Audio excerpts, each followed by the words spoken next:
Councillors, ladies and gentlemen, I'd like to welcome you to our council meeting for the 18th of June. In the event of an emergency, the building may be evacuated. You'll be required to vacate the building by the rear entrance and gather at the breezeway between the library and art gallery buildings. This is council's designated emergency muster point. Under no circumstances is anyone permitted to re-enter the building until all clear has been given and the area deemed safe by authorised personnel. In the event of an evacuation, a member of council staff will assist any persons present with a disability to vacate the building. I'll ask the Chief Executive Officer for apologies, please. We've got apologies from Councillor Whitten. Councillor Greenhouse is on screen and Councillor Duffy has apologised for slight lateness. Can I have a mover? Thanks, Councillor Mallard. Seconded by Councillor Peterson. All those in favour? Against? Carried. This council meeting is being live streamed and recorded. By speaking at this council meeting, you agree to be live streamed and recorded. Please ensure that if and when you speak at this council meeting, that you ensure you are respectful to others and use appropriate language at all times. Orange City Council holds no liability for any defamatory or offensive remarks or gestures made through the course of this council meeting. A recording of this council meeting will be made for administrative purposes. Councillor Peterson, you've got the acknowledgement of country tonight. Indeed. I would like to acknowledge that we are meeting on land traditionally owned by the Wiradjuri Nation. In my respects to all Aboriginal people within Orange. Indigenous presence has existed here for 50,000 years. Tonight is a budget night. I wanted to respect the effective distribution and use of resources that would have been essential for the longest lasting civilization on Earth to endure. May Orange Council also manage our assets in a way that we are sustainable and prosper for such a long time as well. Thank you, Councillor Peterson. Any declarations of interest? Councillor Kinghorn. Yes, I have a declaration of interest in item 5.5, DA 306/20213, page 431, as my husband has done environmental consulting work on this site.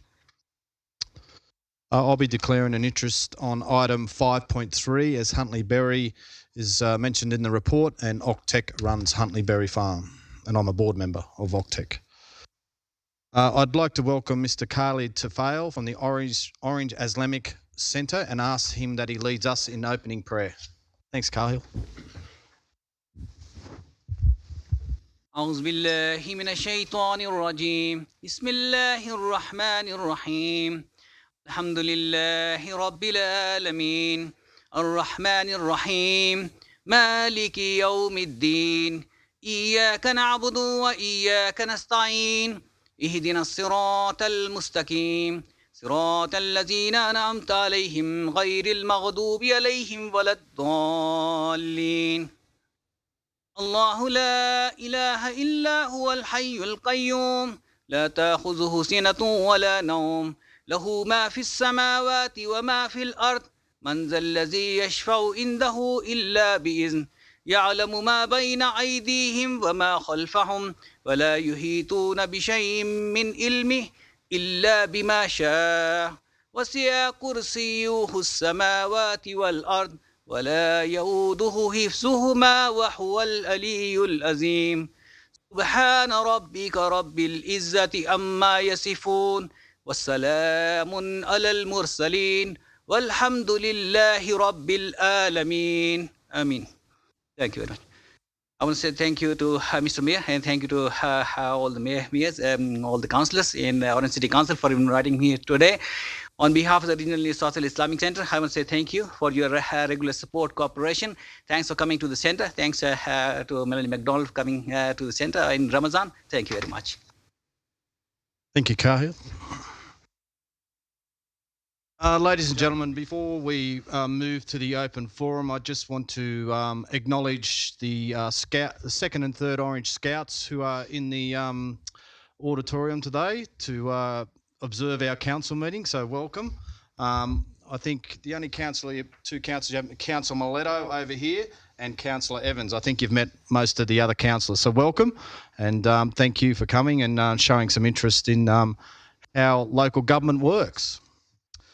Ladies and gentlemen, the council will now adjourn for the conduct of the open forum and the four speakers are item 5.4, Adoption, Integrated Planning and Reporting, Operational Plan and Resourcing Strategy 24-25, including budget, fees and charges, workforce management strategy, long-term financial plan, and asset management strategy.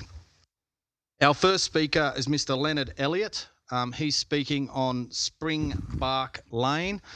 Mr. Elliott, just before you go, I'll just introduce the councillors. We've got Councillor Greenhalgh on screen, Councillor McDonald, Deputy Mayor Councillor Power, Councillor Mallard, Councillor Peterson, Councillor Duffy, Councillor Floyd, Councillor Evans, Councillor Kinghorn, and Councillor Miletto. You've got 5 minutes, sir. Thank you, Mayor. Thank you, councillors, for allowing me to speak. I want to speak about Springbank Lane, and I know I've only got 5 minutes, but I just wanted to give you a quick snapshot of the residents of Springbank Lane. We're a close community. We look after each other's pets. We eat at each other's houses, and we mow each other's nature strip. They're sitting there behind me tonight, and we have 7 households, just 7. For 20 years, we have watched other areas of Orange develop. We've watched other roads being resurfaced across the town. And while we've been asking for 2 decades that our own road be sealed, watching my own kids grow up with this road out the front of our house. On dry days, clouds of dust come across our house, they settle on our roof, and they end up in our water. And we breathe it in, and I wonder sometimes what that's doing, now that we know more about dust and health. Then you'll see before you in your notes the pictures of what happens on a wet day to our road. It's not just an unsealed road, it's an unsealed hill. So when it rains, as it has been lately, the water runs down very quickly. It turns the road into ridges and ruts. The road narrows as the edges deteriorate. Rest at the top of the hill on the road. The road narrows into one lane, cars approach it from either side, and it's dangerous. There's an accident, a serious accident is going to happen eventually.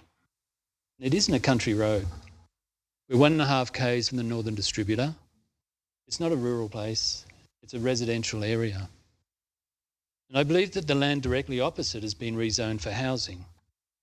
Our road handles all the traffic that a normal residential road handles. So we get the posties, our own cars, our visitors, we've got tradies, the garbage trucks, the deliverers, all the usual traffic. And each of our homes has multiple vehicles, and it's used all day, every day, just like any other residential road in Orange. And it begs the question, why hasn't council sealed this residential road before this? If it's because of the cost benefit of a small number of residents, well, the same applies to any other residential street in Orange. Any other small street, a cul-de-sac like ours, with say 7 residents, 7 homes, sealed, and ours isn't. There's some of the roads next to us. There are 2 next to us, further away from Orange, have less residents than ours. I understand that there might be some leeway about contributions from residents from those streets, and we're willing to talk about that too. But it also begs the question, would anyone be satisfied, council included, would council be satisfied if they lived on a suburban street, on a residential street, and they were told that a cost-benefit analysis doesn't justify the road? Why hasn't it been sealed? Not something extra. It's not something out of the ordinary. This is a fundamental service, to seal a residential street. After wet weather, the garbage trucks just don't use it. So every week we end up pestering you people. We call J.R. Richards and we say that our bins haven't been emptied. The reason for that is that the garbage trucks don't go up our street anymore, particularly after wet weather, because one became bogged about 3 weeks ago for the 3rd time. And now we get a small truck, all of our rubbish stuck into that truck each time. So red, green, yellow bins, they all go in. There's no recycling on site. And it's understandable. The reason for that is our road can't handle the trucks. They get bogged. Normal residential street. And so we're asking again, after 20 years of asking, please, to find room in this budget to seal our road. Thank you, Mr. Elliott. Our next speaker is Mr. Rod Somerville. and he's talking about planetarium equipment. Mr. Somerville, you've got 5 minutes. Okay. Thank you, Mayor. Thank you, councillors. I know quite a few of you, and those that do will know that I could well and truly talk for longer than 5 minutes, so I'm going to read things out so I don't go over time. Over the last 20 years, I've been working on this project, and every discussion I've had with council and architects, and there's been a few, was done with the understanding that construction of the planetarium included the installation of the planetarium equipment as part of the infrastructure. At no time was it ever mentioned that it would not be part of it. And had it been, I would have definitely raised my concerns at the time, which is why it came as a shock when I found out a few weeks ago that council plans to put an expression of interest out that includes the chosen operator having to supply the planetarium equipment themselves. Now, there's multiple flaws with this plan, but the main one that leapt to my mind immediately was that council will not find anyone willing to operate a planetarium under these conditions. I wanted to make sure about that thought, so I contacted my friends that manage other fixed planetariums around Australia and New Zealand and asked if they knew of any facility anywhere in the world that operated like this. Most of them are well known in the international communities. They have a wide knowledge of other facilities, and not one of them has ever heard of a planetarium operating in this manner. Every planetarium has been built with the dome and equipment paid for by the council or institution who built the structure. For example, the Sir Thomas Brisbane Planetarium was built and paid for by Brisbane City Council. With Launceston and the Launceston Council, Melbourne was paid for by Museums Victoria, Perth by SciTech, Otago Planetarium by the Otago Museum, and Wollongong was paid for by the University of Wollongong. And that's just to mention a few around Australasia. I then asked the Director of International Sales for Evans and Sutherland, the planetarium supplier based in Salt Lake City, if he knew of any facility. And his reply was essentially the same. Out of the hundreds of planetariums around the world and in the US, he didn't know of a single one that had done it this way. This means, under the current circumstances, council is simply building a room that has the potential to be a planetarium, but it will not be a planetarium because there won't be any equipment in it.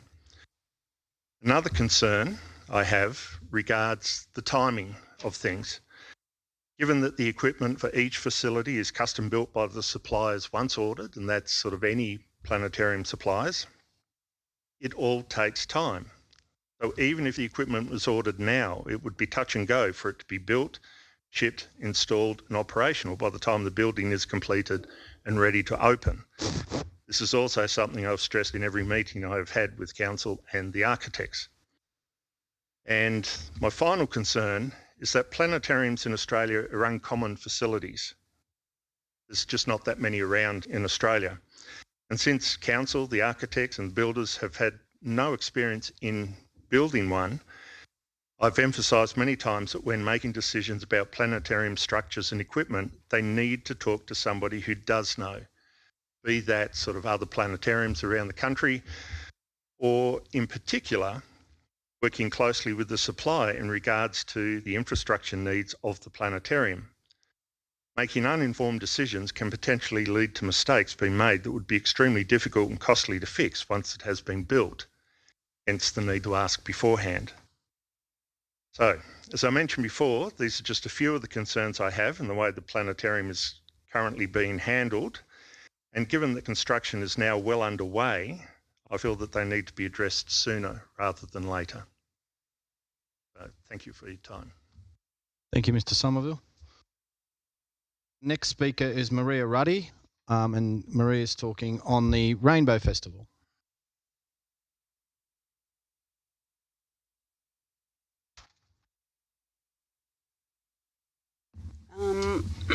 Hello, Mayor Hamlin, councillors and members of the public. Thank you for giving me the opportunity to speak today. My name is Maria Ruddy and I'm a passionate ally of the LGBTQIA community. I am here to express my strong support for the proposed $50,000 funding for the 2025 Rainbow Festival. This funding is not just a financial commitment, it is a declaration of our town's values and a crucial step towards ensuring that every member of our community feels safe, accepted and celebrated. This year's Rainbow Festival was an incredible success. I attended almost every event over the weekend and I can personally attest to the vibrant atmosphere and joyous celebrations. It was heartwarming to see people from all walks of life come together to celebrate diversity and promote inclusion. Everywhere I looked, people were happy, having fun and connecting with each other in meaningful ways. The festival did more than just entertain. It created a sense of belonging and safety for our LGBTQIA+ friends and neighbours. For many in the community, public events like the Rainbow Festival are more than just celebrations. They are lifelines. They provide a rare opportunity to be visible, to be themselves, and to feel supported by their community. The festival sends a powerful message that our town stands against discrimination and for acceptance. It tells every individual, regardless of their sexual orientation or gender identity, that they are valued and loved in Orange. As you would have read in the Your Say submissions from page 71 in the meeting agenda, there is strong support for ongoing Rainbow Festivals from the local community. I did not read any submissions which were against it. This widespread support underscores the importance of this event in our town. In the weeks following the festival, I heard countless people talking about how much they enjoyed the events. Many expressed their excitement for next year's festival, highlighting the lasting positive impact that this has had on our community. Benefits of supporting the Rainbow Festival extend beyond the LGBTQIA+ community. It enriches our town's culture, boosts local businesses and attracts visitors, enhancing our town's reputation as a welcoming and inclusive place. The economic and social impact are significant, demonstrating that inclusivity and acceptance are strengths that benefit us all. Supporting the Rainbow Festival is an investment in our youth. Young people in the LGBTQIA+ community often face higher rates of bullying, mental health issues and isolation. By continuing to host and expand this festival, we are sending a clear message to our youth that they are accepted and valued. We are creating a future where they can thrive without fear of discrimination. The Rainbow Festival encourages dialogue and understanding amongst different groups within our town.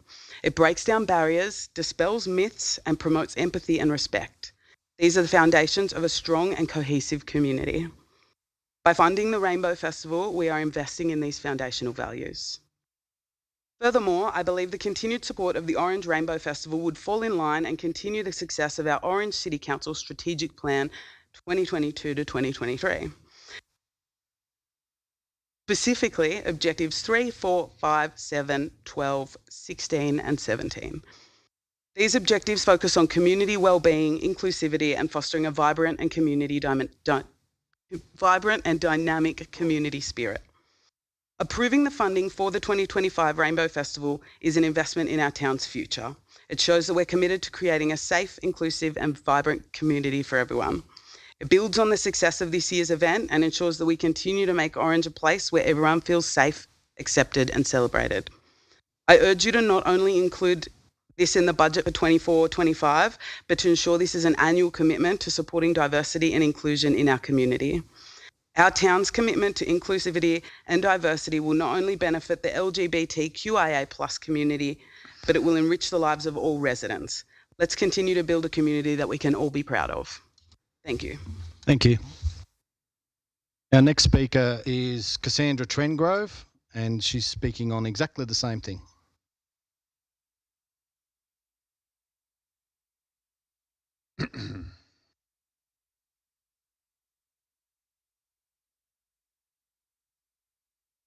Hello everybody that's here and present online.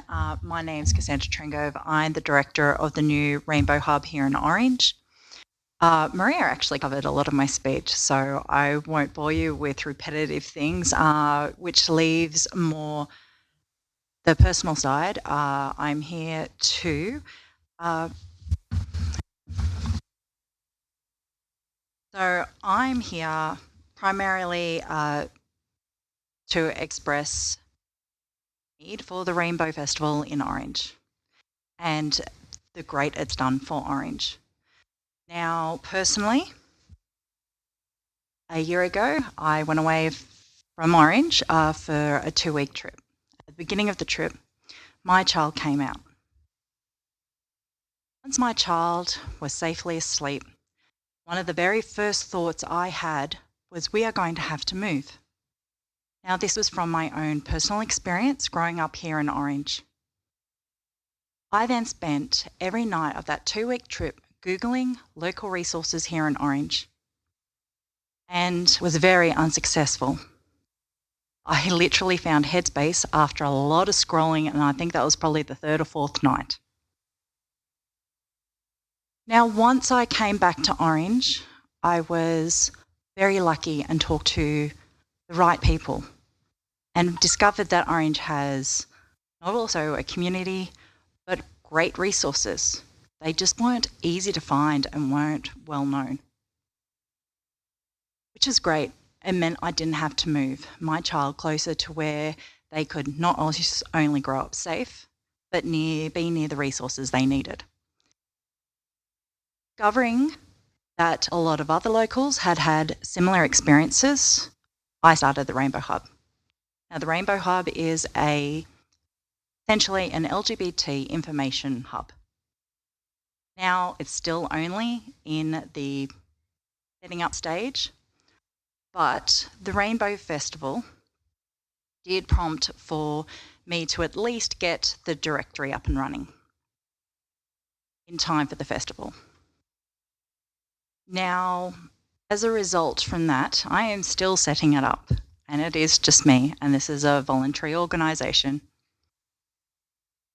That festival got us in connection with a lot of the resources, a lot of allies. It showed exactly how big of an LGBT community we had here in Orange and the need for community. Yes, we have a community, but a sense of community.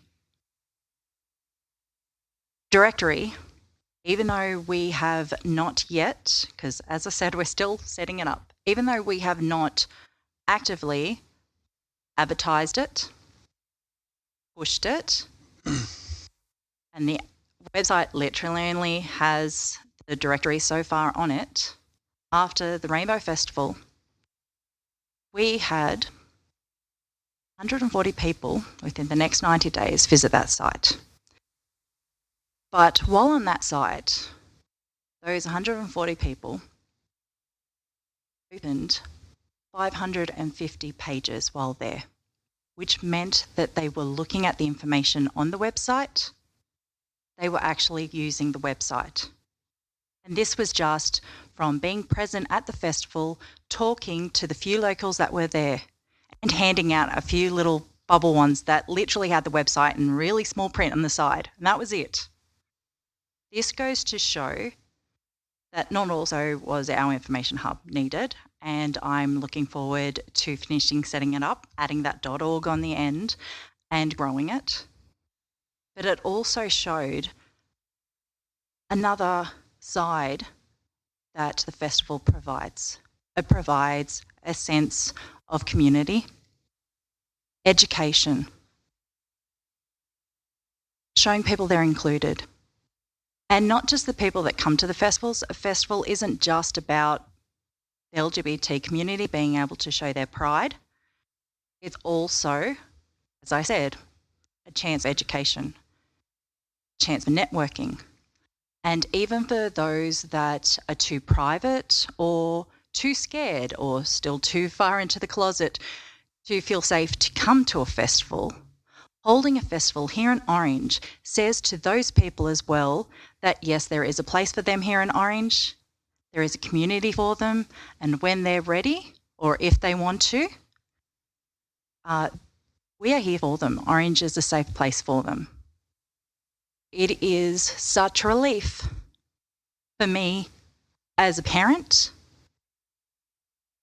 also as part of the LGBT myself, to know that my child can grow up here safe and not have to leave just to be able to have a normal life.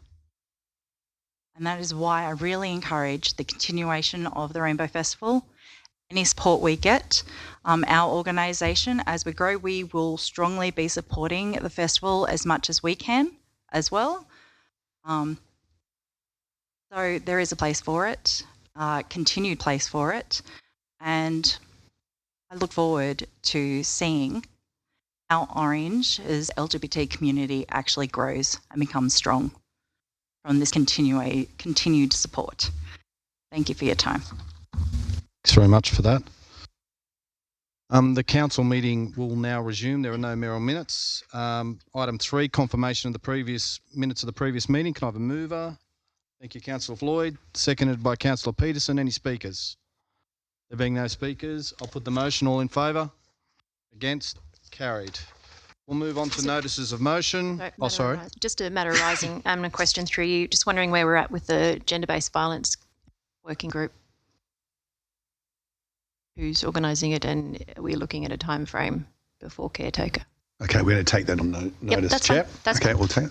Thank you. We'll go on to notice of motion 4.1. Councillor Kinghorn, review of land assets in emergency or short-term housing. Over mover. Have a seconder. Thank you, Councillor Mallard. Councillor Kinghorn. Yes, this is pretty self-explanatory, and would just like us to have a look at the land that we have to see whether anything would be suitable for putting some short-term housing on, and then to try and work with the community to raise the money to actually do that. We've talked about this a lot. We've met with a lot of people. Everyone knows it's a problem, and we've worked pretty hard with some things to try and get a solution, which we've done with Redmond Place and Woodward Street, but that's not quick, and it's cold out there, and there are people that have nowhere to live, and every day on social media you see people saying, does anyone know where I can get a house for my family? It's awful. Just can't stand it any longer. It's time we do something a little bit more short term. So that's what this is about. So Thank you. Councillor Mallard. Thanks, Mr Mayor, and thanks, Councillor Kinghorn, for bringing the motion. Yeah, very happy to support this. Completely understand. Like, I think we've pushed. We're trying to pull every lever we can, basically, and some of them take a while to get moving. But yeah, I think this is a good idea. I know at a briefing recently, you had a bit of a chat with me and one of the directors, sort of in this direction, and I'm glad to see you've brought it forward. I related to it, I guess. We do have a resolution that was passed a couple of years ago to do an audit of council land and identify what might be suitable for social and affordable housing. So hopefully, this can be part of that same process. We're hopefully already looking at public land, but I definitely can see the value in looking at what we can do in this sort of space as well. I think, the housing crisis is along a very wide continuum, and doing things down at the end where people are homeless, and I shudder to think of the thought of, like, I've seen people sleep rough in Orange. I can't imagine what that life is like. There are lots of other forms of homelessness as well. So we know there are a lot of people out there affected. And yeah, I think it's really good that we look at what we can do at this end as well. Thanks. Councillor McDonald. Thank you, Mr Mayor, and thank you, Councillor Kinghorn, for bringing this. I am more than happy to support this. I am a little bit... I'm not entirely sure what sort of structures are possible, but it's definitely worth looking into.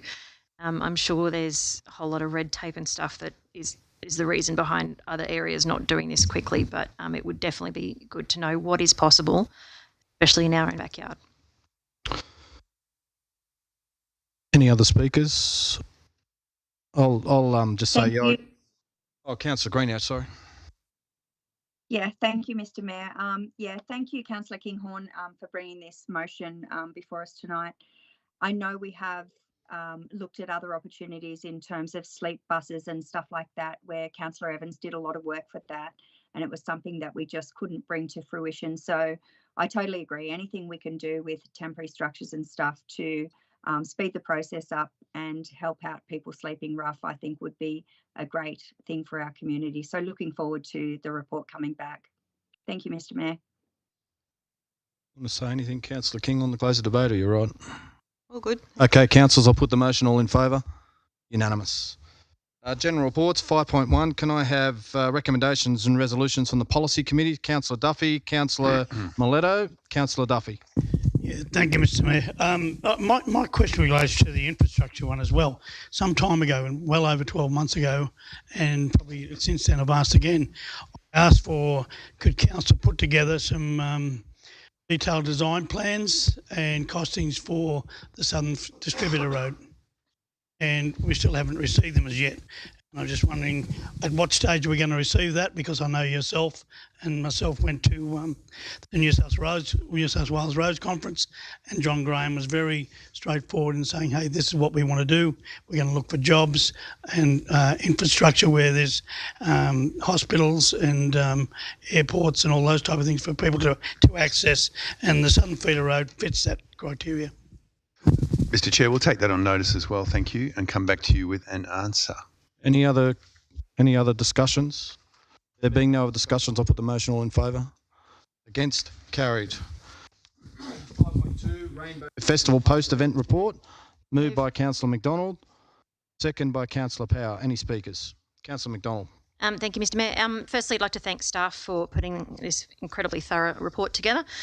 As Maria and Cass mentioned, it was a fantastic event, and this report backs that up with actual hard data.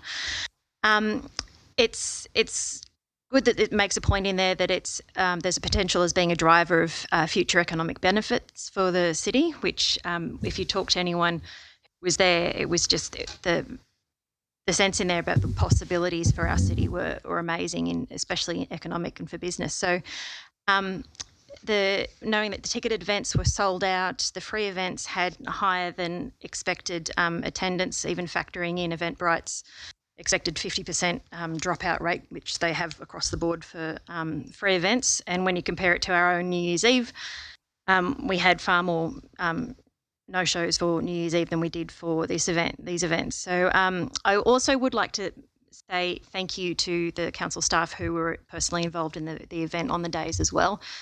It can't have been easy in the environment leading up to it, and even sometime afterwards. And I just wanted them to know that their work and their commitment is really appreciated, not just by me, but a lot of feedback in the community was that as well. I just did have a bit of a question regarding the suggested actions. Do we have a plan, and probably through you to maybe the director? What's the plan with those? Are we seeing them as a bit of a to-do list for if we have another one next time around? Because there are some good points in there about pre-event briefings and quality of toilet facilities and vendor agreements and. Just tap it. There we go. Through you, Mr. Mayor, yes, we will take those feedback points on and look at how we can incorporate them in any future event, not just a Rainbow Festival, but any future event. We would take on board the feedback that we have from any of our events. Thank you. And I would just like to note too that one of the feedbacks from attendees was that we could have done better with promotion, but given the tricky climate around that at the time, I can understand why we weren't necessarily pushing it harder, but hopefully now that we've shown what a success it can be, we can go harder with promotion next time around. So, yeah. Any other speakers? Councillor Miletto. Thank you, Mr. Mayor. And first of all, I'd like to declare that I'm in total support of the Rainbow Festival continuing into the future of Orange. And firsthand, that inclusion is important. Inclusion is about welcoming people from all ethnicity, cultures, religions, gender, sexual identity. It's also about sharing and learning from and with each other. As a councillor, it is also my responsibility to review our financial position and make sure that we're in the best financial position possible. Be aware that we're currently overseeing what is explained to me as a very tight budget. Saying that, I do have a couple of questions regarding the allocation of the $50,000 towards the Rainbow Festival. Councillor Miletto, is this about the report, or do you want to talk about that in the budget? The budget, sorry. Yeah, this is the report before that. What is? Any other Councillor Mallard. Thanks, Mr. Mayor. Yeah, and definitely thank you to the staff for the report. Appreciate the work that's gone into to really, quantifying the impact that the event had, and most of all, thank you to the staff and everybody else, other organisations, volunteers who were involved in all of the events. I made it to most of the events over the weekend. Thankfully, just coming off illness in time to make it out for most of the weekend. And look, the feedback that is in this report really fits with a lot of the conversations I had with people at the events and afterwards as well, and the impact that we've already heard speakers talk about tonight as well. Talking to members of the LGBTQIA plus community, adults here, families who have rainbow kids, and then all of the allies as well, just the positivity of all of the events. The night party was unlike any nighttime event I've attended before. It was just, and the rain got it off to a bit of a dreary start, but there were still loads of people out, and then it picked up as the weather cleared. But the atmosphere of positivity, the feeling of safety that everybody had in an environment of music, drinking, but people were just having a fantastic time.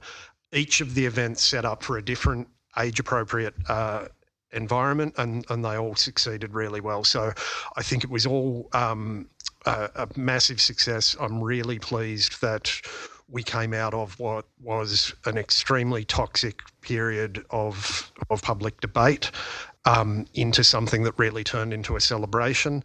That saw people did come here, even though it hadn't been promoted as a flagship event. I know I met people who, one person who rode their motorbike up from Sydney for the day because they'd seen things and wanted to come up and support. I understand there were people travelling from interstate as well. So there's all of that capacity there. I want to acknowledge as well that at least one other business that wasn't part of it got involved, in the sense I was just walking along in the Parkview Hotel, which had nothing to do with the festival, but it happened to sit opposite where the entry to the night party was, that they'd put rainbow colours up along their balcony. And I would love, when we talk about future events, to see it as something that all of the businesses can own into and participate in as well. The final observation I wanted to make was something that actually one of the performers, actually my favourite of the drag performers in both performances and in name, Gayleen Tuckwood, said to me at the Sunday brunch event, or actually said in wrapping up that event and wrapping up the festival. And I'd met Gayleen first at the event at Robertson Park, and we talked a bit about Gayleen had grown up as a young queer kid in Rockhampton, so knew what it meant to a regional centre to have an event like this. But at the brunch, remarked on how significant it was that it was the council providing the leadership and organising the event, that, it wasn't just being put on to a vulnerable community that don't necessarily feel safe coming out, but it was organised through the council providing that civic leadership. And I think that's something we can be really proud of as a council, for all of us who supported that. Thanks. Councillor Duffy. Thank you, Mr. Mayor. I haven't got much to say about the festival whatsoever, but I think the residents and ratepayers need to be aware that they're still under investigation. And that, I'm not going to say too much about that. I want to thank the last speaker. I thought there was a way forward there with that speaker there, who started off a rainbow club. And if I'm to believe the figures of 2,400, I'm not going to disagree with them, and I'm not going to question the figure of 150 people came forward. I think there's an opportunity there for an incorporated body amongst themselves to run their own festival the same way as other organisations, and I'm talking about the Orange Regional Veterans Association, who get money from Council, Food Week, a number of other organisations get that type of money to do that. So there is a way forward with that. I just have a question on the budget. I do think, and I spoke to the director today, budget for the as event. regards to $133,000, which didn't include the staff contribution. I just wonder if our director can tell us what that actual contribution was in dollar value, and whether the police were paid for their contribution as well, and by whom. Through you, Mr. Mayor. The staff were employed as normal staff, so there wasn't additional staff put on for the event. Some did work weekends that they don't normally work. The total labour cost that we've calculated to contribute to the event was $27,097. That amount, obviously, for some of those people would have been paid anyway. They would have been at work working on other projects at the time. And to answer the question about the police, there was no additional cost to us for the presence of the police. Thank you. I just want to go back to the same situation. I see as I said before, I see a way forward which I would support as regards an incorporated body running their own show, having their own insurance and all those type of things there. But I'm just going to leave it at that. Francis. Oh, sorry. Councillor Kinghorn.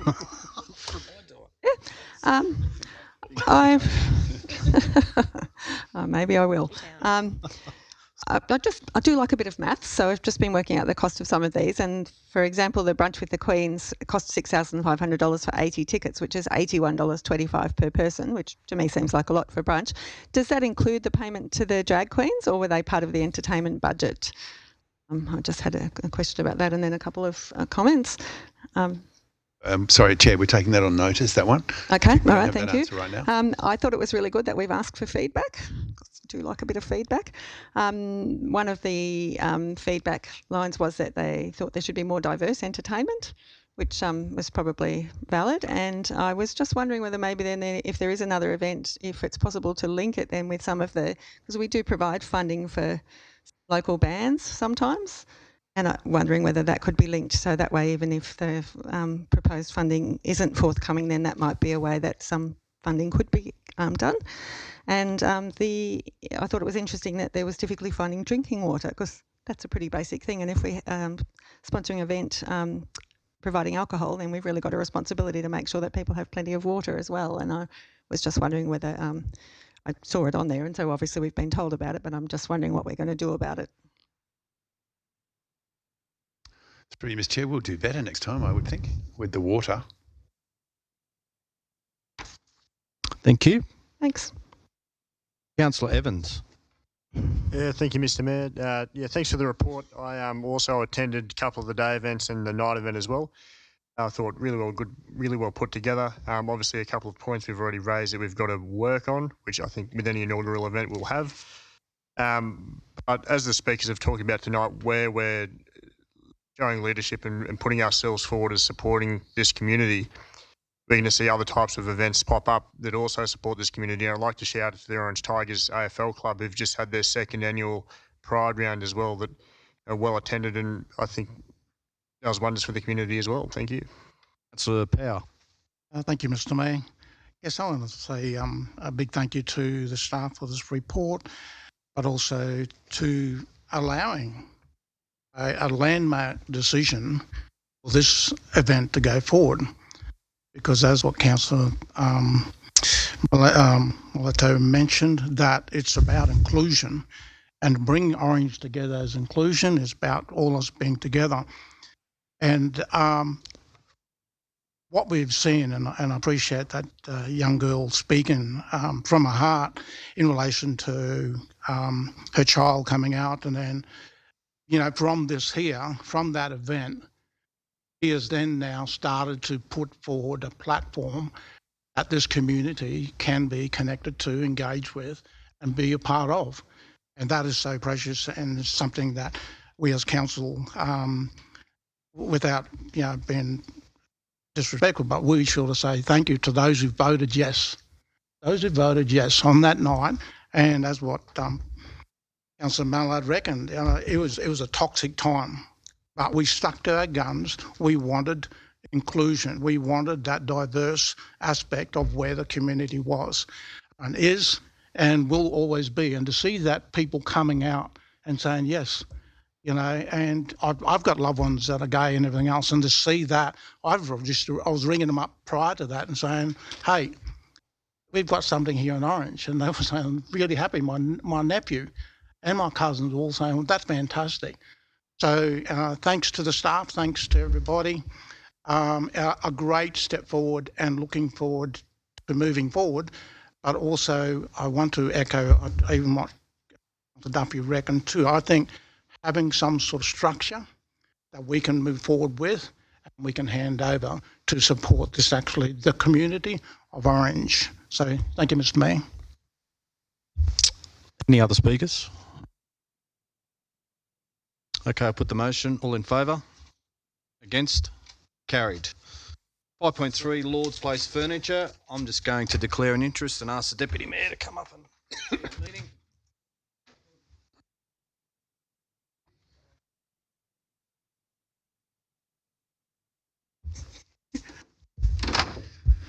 Wonderful. Okay, 5.3. Lord's Place Furniture Reuse. Recommendation from expressions of interest. Can I have a move on that, please? Thank you, Councillor McDonald. Seconded by Councillor Mallard. Any speakers on this motion, please? Thank you. Thank you, Mr. Deputy Mayor. I've just got a couple of questions, really. Obviously, moving it, I'm in favour of it. Just wondering, given that Printhie, even though they're outside our LGA, but they expressed an interest in one of the dining decks, I'm wondering, did we look at possibly like selling it to them? Through Mr. Chair, I'll ask the Director. Probably got a few questions here. Through you, Deputy Mayor, that was outside the scope of the expression of interest. If Council wishes for us to do that, that's something we could look at with some of the leftovers, but at that stage I have no direction to do so, so I have not. Fair enough. Next question. I heard prior to the EOI process beginning, I did get word that there was another hospitality business in Lord's Place South which had requested a second dining deck. That place isn't mentioned here, but they were obviously involved in or given the opportunity as well. Mr. Chair, if it's the one I'm thinking of, I think personally I sent them the EOI package and then they didn't end up putting one in. Okay. Thank you. Now, just in terms of, so we've got 4 concrete blocks and 5 dining decks left over. And the report says that we'll sort of hold on to those until something comes up. Based on former Director Rob sent around a dollar value of all the Lord's Place structures. Would I be correct, based on the dollar value she sent round, that we're looking at about, for the 4 concrete blocks, 5 dining decks, we're looking at about $150,000 worth of... Through Mr. Chair, we'll have to take your word on it. Well, I don't think we can confirm that answer right now. Okay, that's okay. I guess I'm just a bit concerned that if that is the case, and I've got no reason to doubt Director Rob's figures, and that was something that was sent to all councillors. If that's the case, having $150,000 worth of assets just sitting seems wasteful.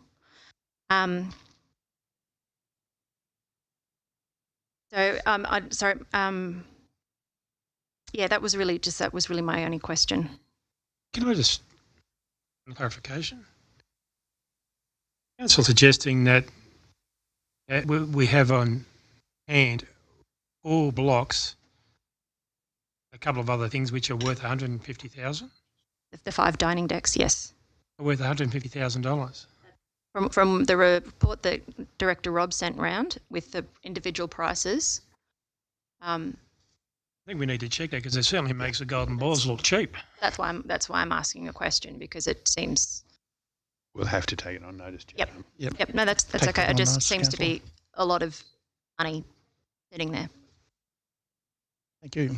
Any other speakers? Okay, I'll just quickly make a comment. I think it's great to see the distribution of these items across Orange, and I think each and every one of these locations are locations that, as myself being around these locations, especially even like Huntley Berry Farm, seeing the community out there during the summer period, utilising these items there is just a fantastic way forward.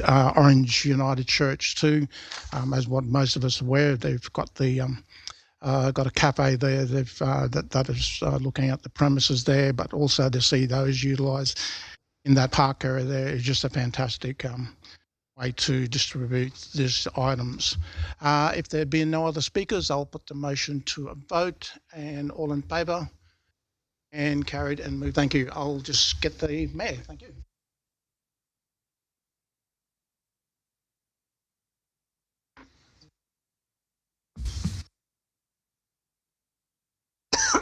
It's going to be interesting to keep up to date. Thank you, Councillor Power. We'll move on to 5.4, which I'll call on Councillor Duffy as the Chair of Finance.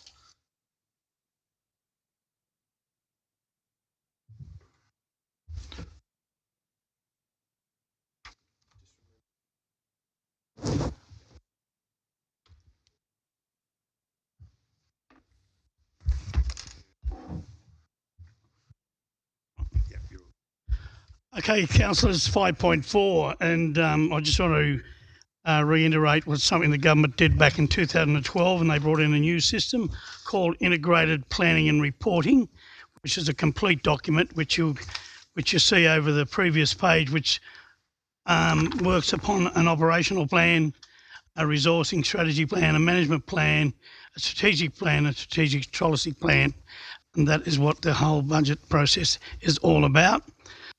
This budget has been advertised. It was advertised with a deficit of $555,000, and I believe that the staff have worked very hard and come up with a current operating deficit with some changes of $186,000, and they've done that through not employing any new staff for about 3 months, and selling off some biodiversity credits. Now, our budget this time has got some fantastic things in it, as we saw the Southern Distributor Road, the Sports Precinct, the Landcom deal, the Adventure Playground, the Function Centre, a huge boost to the Hockey Centre, the Planetarium Conservatorium, and Sewer and Water Headworks, which I think totals nearly $5 million all up, which is necessary to make our city grow. Also, we have the new Greyhound situation which come up this year, and we probably need some more addressing there. I will move on to the actual budget itself, and what I'm going to do is ask you how you want to handle it, and especially looking at page 2 and 3, we can move the whole budget as itself and pluck out ones that you want to discuss, or we can do them seriatim. Can I move that we deal with them in seriatim, please? Yeah. We have a second. Each recommendation seriatim. Move Councillor McDonald, seconded Councillor Power, and I'll put that recommendation. All those in favour? That's unanimous. Yep. Okay. Now we'll move on to the page 60, and we go to item A, which is operational grants received. Any comment there with that one? No comment. Everyone's happy with that one. We go on to item B, adjustment to staff recruitment. Comment. And that's where we... Yeah, Can I just clarify? I actually meant when I moved it that we would deal in each recommendation in seriatim. Okay. So recommendation 1, we'll put them then recommendation 2. Okay. Okay, we'll go back to item A, which is on... We have a mover and a seconder for that. Move Councillor Peterson, seconded Councillor Power. You've already moved it, so... Oh, sorry. All that item there? Yep, cool. If we've moved to deal with it... We have moved that we deal with it by seriatim. Now we're just moving to point A, which the CEO has said we'd... In seriatim, down, under A, B, C, number D. I moved the recommendation one at a time.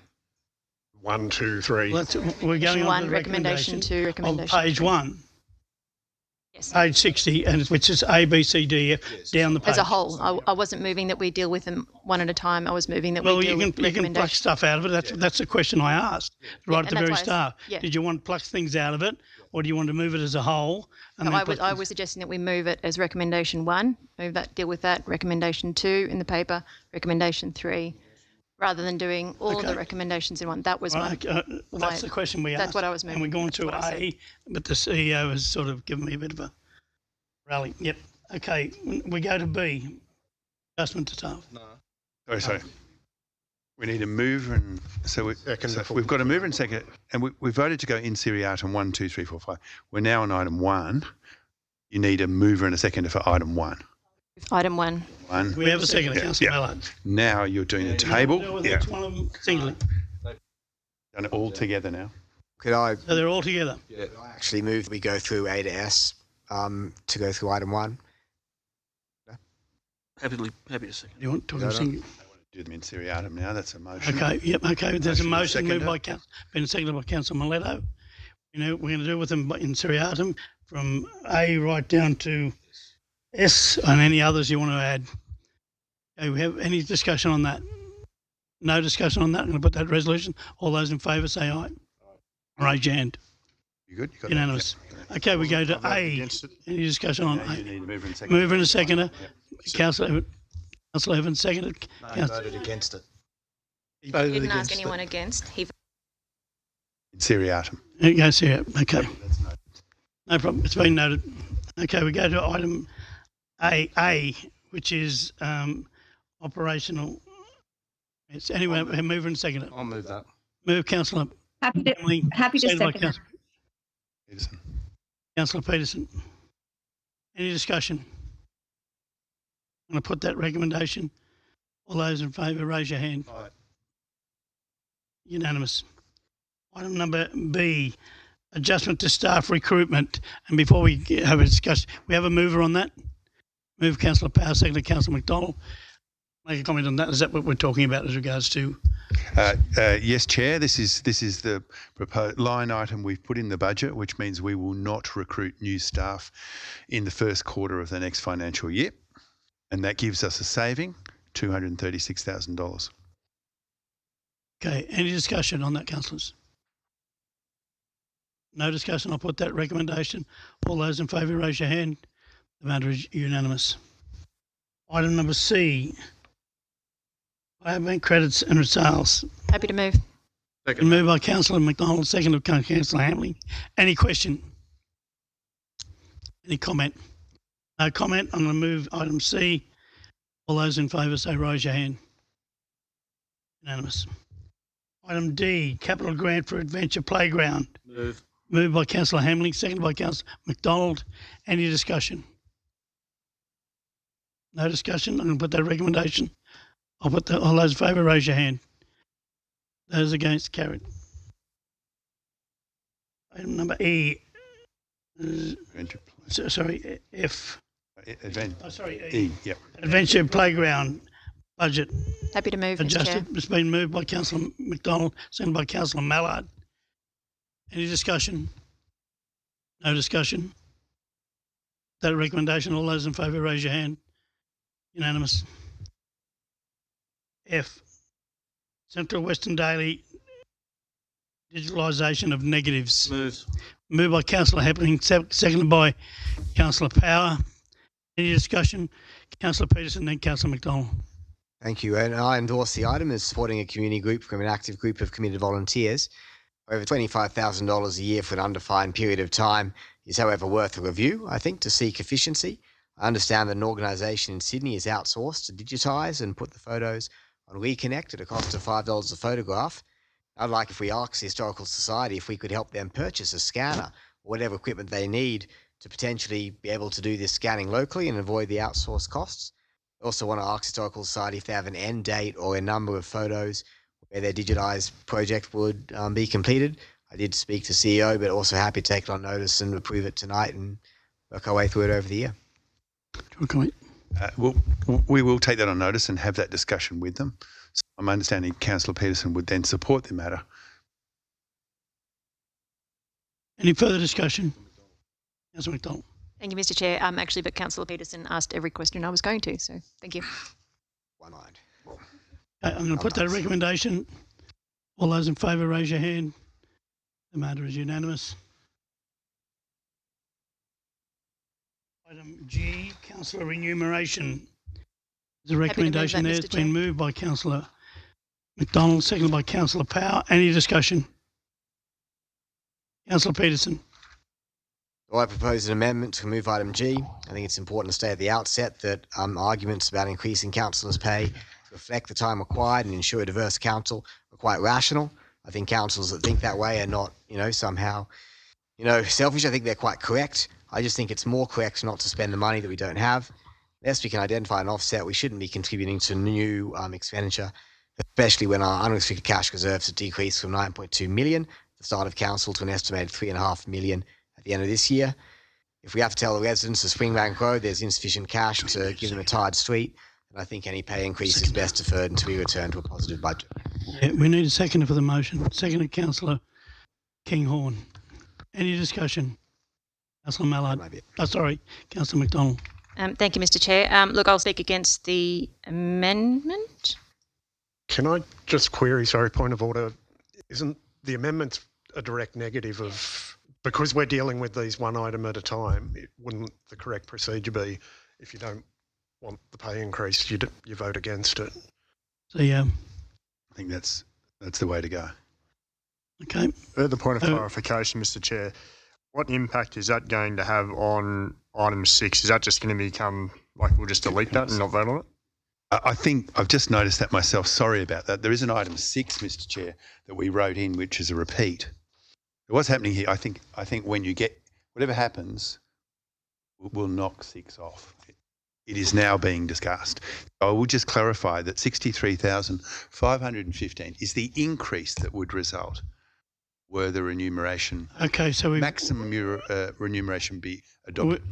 We have a point of order which has been successful as regards to. So we have a motion on the hands, and those who want to vote against the motion can vote and then push out something if they wish. Councillor McDonald. Thank you, Mr. Chair. Look, I anticipated a little bit of pushback on this, other than the fact that it's ludicrous that the state government makes us actually decide our own pay increases is a whole other discussion. But I think it's really important to break down why it's important that we do this. So this really equates, for each councillor, this really just equates to an extra $980 a year. I'm not talking about the mayoral side of things because that's different, but if we just talk about councillor roles, so currently we get just over $500 a week before tax. So I just want to share my average week with committee meetings, community meetings, phone calls, emails, reading of council papers, council meetings themselves. My council hours range anywhere from 9 hours a week to 20 hours a week, and that's before conferences or workshops, which can add an extra 8 to 30 hours a week. So this means a full load, including a conference week, essentially pays me roughly $10 an hour for the work that I do. And I'm not here to get rich. I'm here to represent my community, and I work very hard for that. Sorry, I was going to say a naughty word, but I won't. I work very hard for that. And I think most people would agree that $10 an hour is peanuts. But then again, on a lighter week, when there's less work to do, it's about $50 an hour. So if it's sort of somewhere in the middle. $50 an hour, just a reference, is what I would get paid in my role as a registered nurse with a bachelor's degree and postgraduate studies. So that's sort of what level that is. So for those of us who put in a lot of hours and a lot of work into our councillor role, who attend committee meetings, undertake professional development education, attend conferences and workshops and do all the engagement that we do, what we're paid is modest, to say the least. For those who do little work, however, obviously I'm not saying that's anyone here, but anyone who doesn't do much work, it's a gross overpayment. Those who argue against pay increases, I feel like it might be nice for their own personal situation, but you're speaking here on behalf of all councillors. And yes, there's a cost of living crisis, but none of us at this in this chamber are immune to that. I certainly know what my time, energy, and skill set are worth, and quite frankly, I and others in this chamber deserve a pay rise. Any other speakers? Someone later. Thank you, Mr. Chair. Look, I'm going to support the pay increase, and I'm going to support it for this reason. We often talk about encouraging people to become councillors. I think to do that, you have to offer an incentive. And by not considering people who may come after us, I think that would be neglectful of us, because there's a fair chance that there'll be a lot of councillors here who won't be here next time, or not, I shouldn't say a lot, but some councillors won't be here in the next term. So I think that, we should be mindful of those who are going to come after us. So I think to do that, if you want the best people to put their hands up, you need to offer attraction to do that. And I think for a modest increase, it's a start. Thank you. Councillor Mallard. Thanks, Chair. Yeah, I also support that we provide for the increase in councillor allowances for a lot of the reasons that have already been talked about. The reality is that local government remuneration in New South Wales for most councillors certainly doesn't adequately cover the amount of work and the amount of sacrifice that goes into the role, the amount of foregone opportunities to work more hours in an actual paying job. I know there are other states where effectively all councillors are paid at a rate that they can work it as a full-time job, and they can do much more to the benefit of their community and in providing civic leadership by being in that situation. I agree that we shouldn't be the ones making this decision. There's a remuneration tribunal. That decision should just happen, be reviewed and kick in. I think it's ridiculous that we have to have this debate every year, and I respect the views of others who come at it from a different position. But I just, we do this Groundhog Day thing of every year saying the same things and having another vote to make a decision when it should just be taken out of our hands. But it also should be something that I think the state government should be looking at in terms of, we know there's an inquiry into financial sustainability of local government. I think part of that is what's being provided to actually encourage diversity, quality and capacity for the elected leaders. Thanks. Any further speakers? No further speakers. CEO wants to make a comment. So just to be clear, councillors, this line item from the table, number G, will be expressed in the wording of number 6. Okay, just to clear up our minutes. Thank you. I'm going to put a recommendation. All those in favour, raise your hand. 1, 2, 3.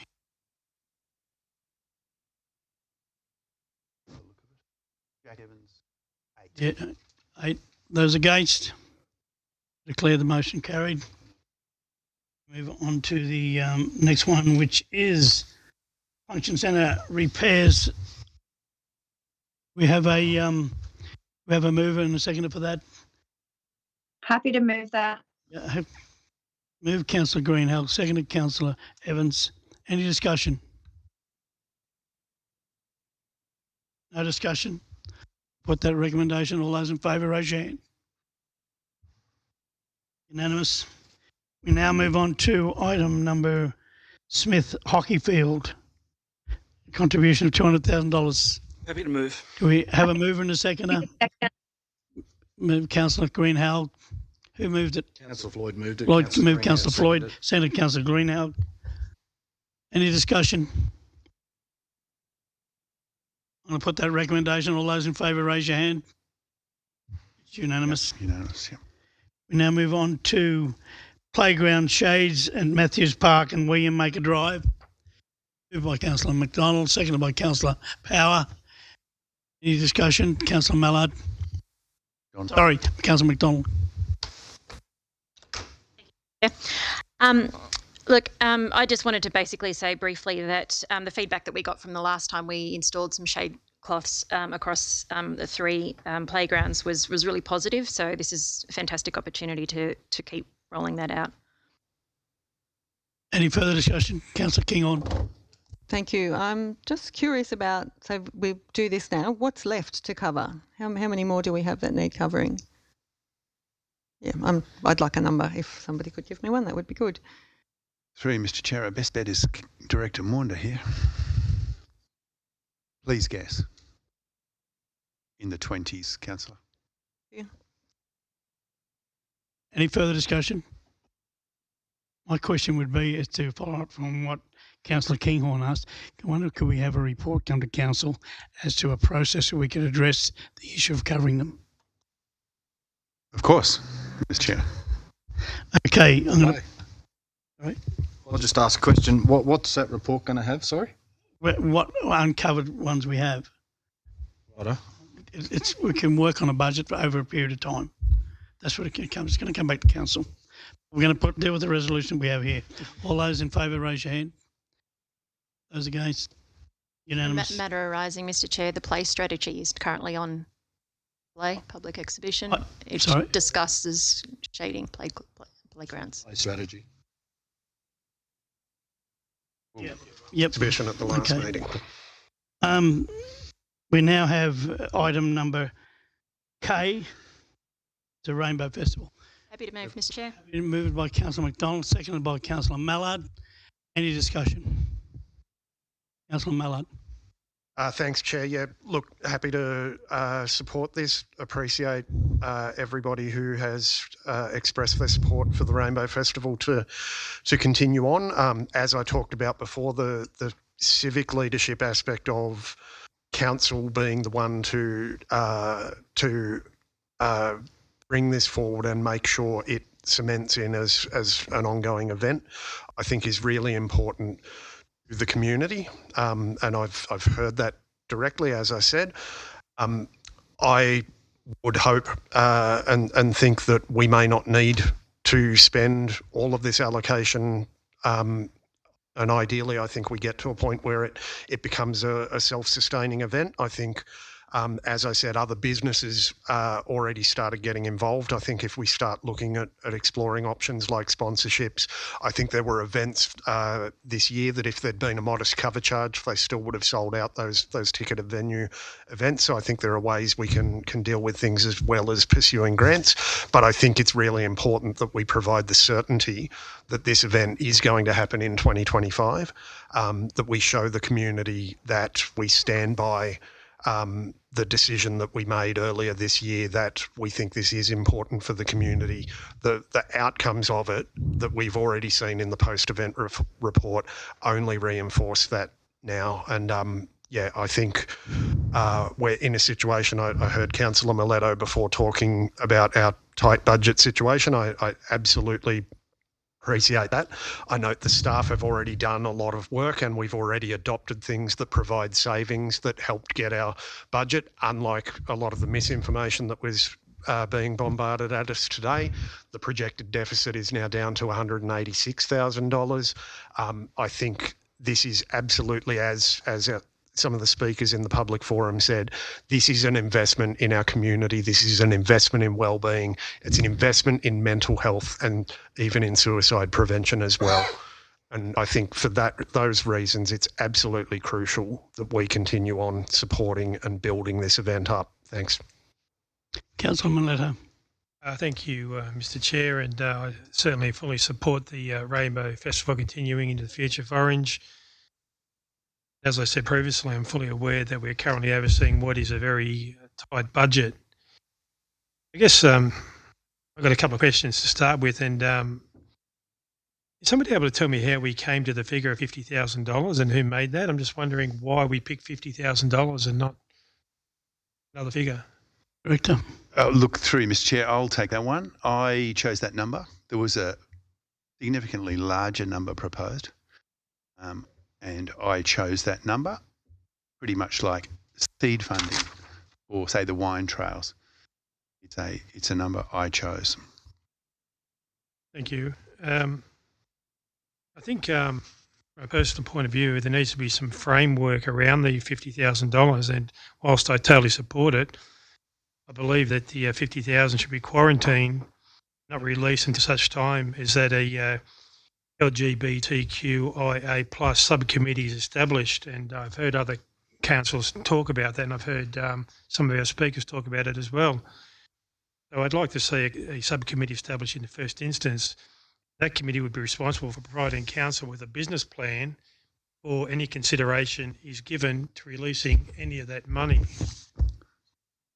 I'd also like to see the LGBTQIA plus subcommittee also first seek sponsorship opportunities from both the private and business sectors.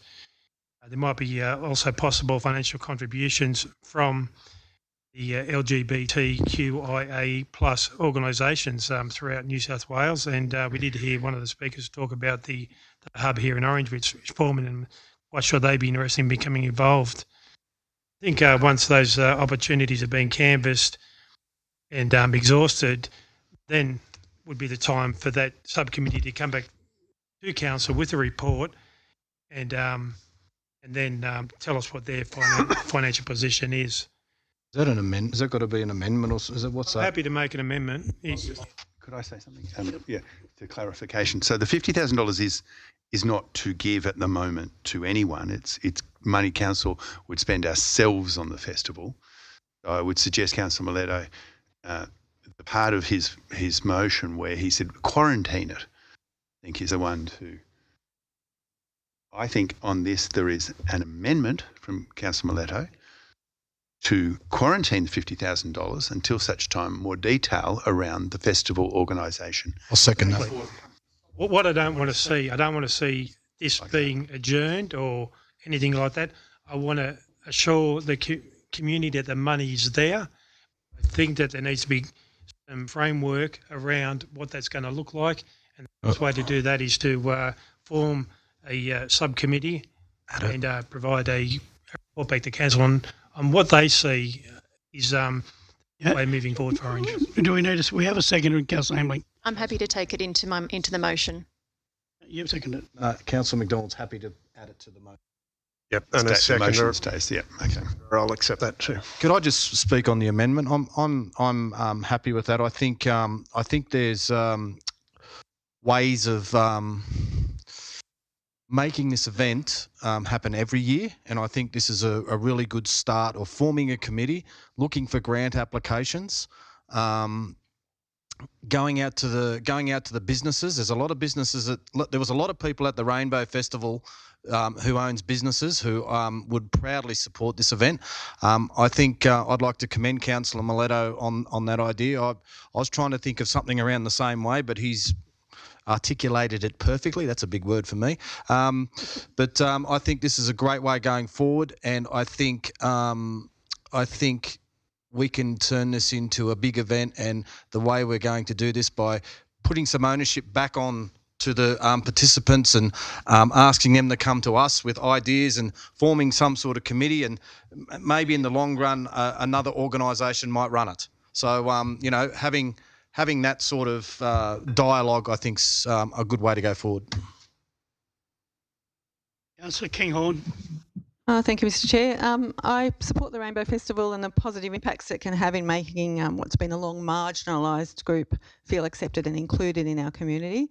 And it's time that the LGBTQIA plus community were better accepted and less judged by more people in our community. And I hope the event does run again with appropriate lessons learned from the previous one. I do not, however, support Orange City Council ratepayers borrowing $50,000 towards funding this event, and I don't think it'll be needed. There was a lot of opposition to the March event, but there was so much support, and I think that can be harnessed to raise the funds externally for future events.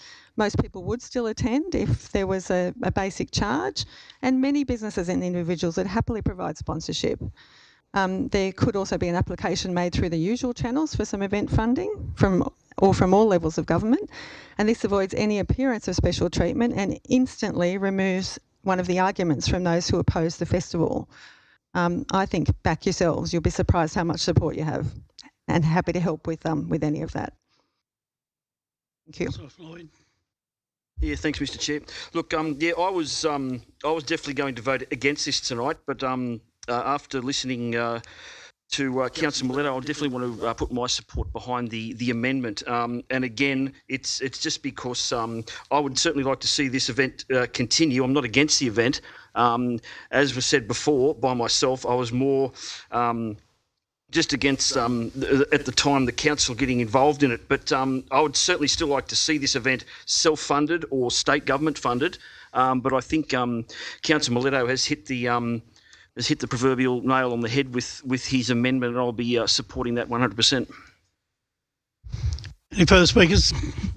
Councillor Peterson. Through you, Mr. Chair. Do you want to go first, Councillor Peterson? Oh, no, after you. Thank you, Mr. Chair. Yeah, I'm happy to support the amendment. I would like to see us, really collaborate with the likes of Bathurst and the group down there about how they make it work. I think it's really important that we do this professionally and, we have careful consideration about the stall holders and stuff so we can avoid any issues that we've had in the past. But I think it's really important that we see this continue in our community. And I think as a council, we've led the way in this. So I think it's really important that we've listened to our community. We've also taken into consideration, the comments made by the ratepayers.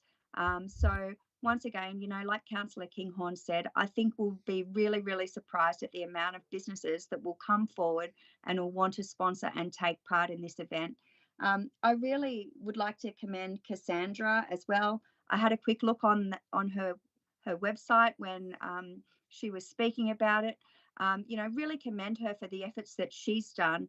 And I'd like to see more of that happen in our community. And any way that council can support and promote that website that she's done, I think it's really important that we maximise that as well. Thank you, Mr. Chair. Councillor Peterson. I just wanted to ask Councillor Miletto, as part of the amendment to use the existing structures we have, would you be satisfied with the funding being provided through the flagship event program? That would be existing money, so you wouldn't be borrowing any money. As a $100,000 budget for that would end up being the same sort of support as, say, Food Week, Wine Week, Chain Music Festival, Harmony Day, that sort of stuff. And we would have flexibility of how much money we use, because I think as an initial event, they may need a bit of additional support early on to make it happen. And then that can be put to the 10K, which we normally have after that. That'd be of interest. I think I prefer to defer it to people in finance rather than make a recommendation myself. So sorry, just point of clarification or amendment. Clarification. Yeah, there's no. It's the motion at the moment.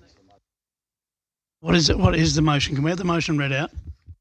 I think the motion is that for item K, an amount of $50,000 be accepted for the use of a rainbow festival, but the spending of it be deferred until such time as effectively a committee is formed or more detail, and I think a report is brought back to the council of the day. We'll word that. So the $50,000 stays in the budget is the motion. Okay, thank you. In that case, I must admit I would be very keen for maybe in the future to see where what sort of other spending would be offset to allow for this to be done just from a budget responsibility. And until I know the offsets, I think I'd struggle to support it without spending, without knowing where it's coming from.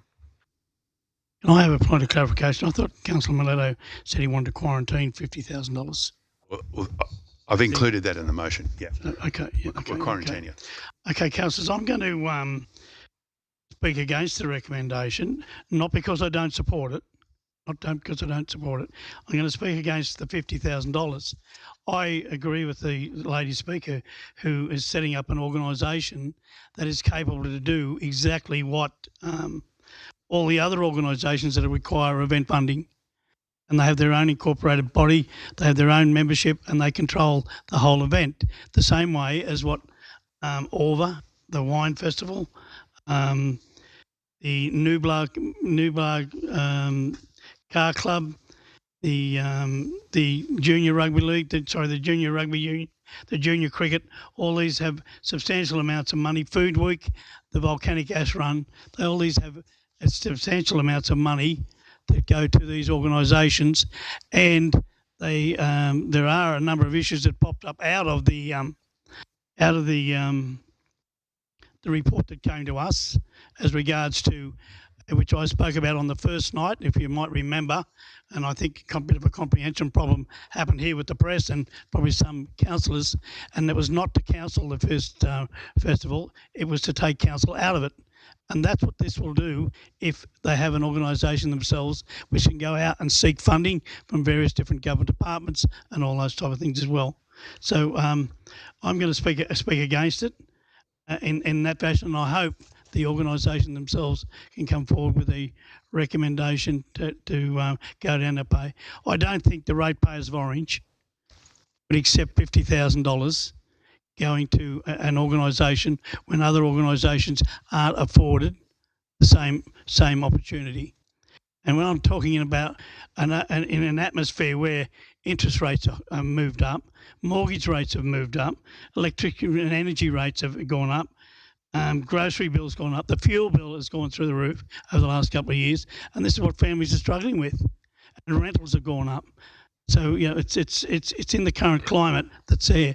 But I will support a Rainbow Festival if it's run by an outside organisation, such as what the Speaker spoke about. I don't have any issue with that. But I do understand the fact that I don't think we did, our own organisation has identified some issues, some inappropriate stuff, and I also identified the fact that we've been at council for a hell of a long time. Why wasn't there a risk assessment done? And that's the questions that I asked. And as I said, the matter's still under investigation, but I'm speaking against the motion. Can I close? Just have a point of clarification. This is exactly what we're talking about here, is hoping that this money mightn't be spent, that that we go out to business houses or a committee be formed to take control of this event. Now, I'm hoping they get grant funding, and there might be some businesses that come on board to sponsor where we don't have to use any of our money. So I think just having it in there just in case, even if we use $5,000 worth of, $10,000 worth of, using as less as we can to get an event going, I don't. Is that what you were talking about, Councillor Miletto and McDonald? That's my point of clarification. Is the fact is we need an incorporated body. That's what they're trying to do. Yes, I'm happy with that. But as I said, I'm going to speak until such time we have an incorporated body come to us and seek funding. Okay. Any further speakers? I close. You can close the debate. Sorry, Councillor McDonald. Just a point of clarification through, if I can, Mr. Chair. What is the capped amount of funding for a flagship event? Is that 10,000?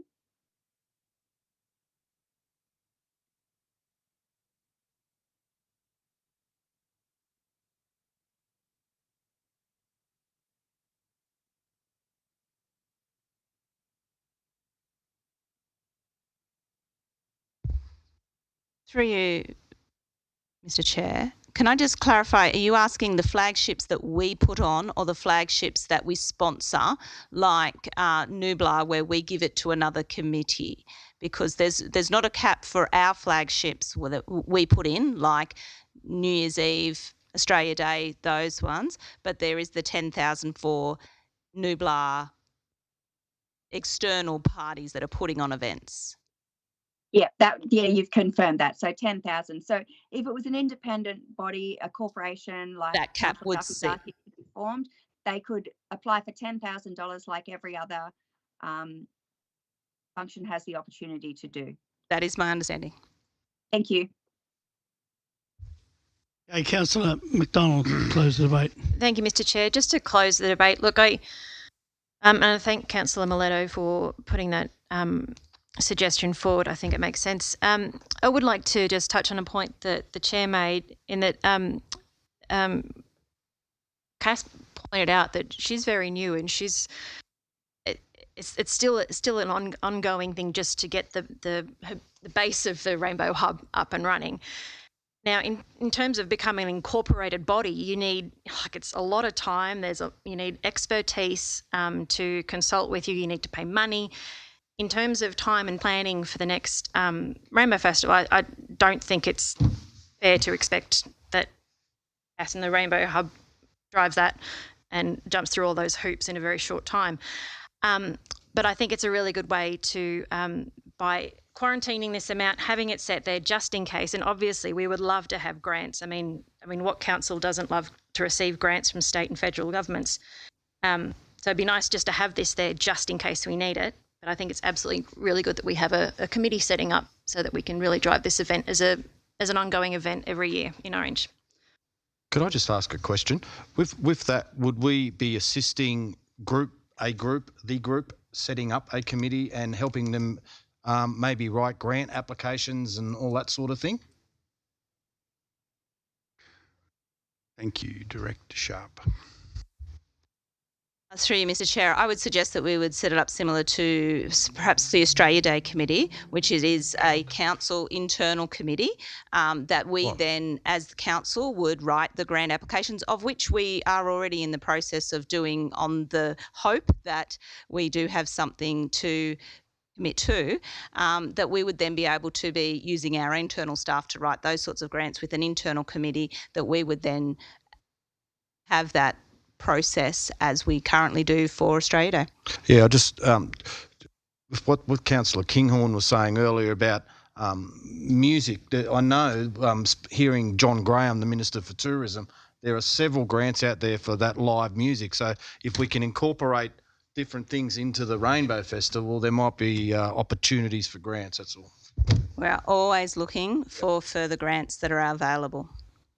Thank you. I have a question on our council could assist in setting up an incorporated body, because I've been involved in a lot of them. I know how long it takes. Through you, Mr. Chair, yes, we could, but council also has these section 357 committees. These things can take real time. I think we can work within the motion very easily with a committee of sorts that doesn't have to be official or incorporated to get this done. Okay, council, we've had a discussion. The debate's been closed. All those in favour of the resolution?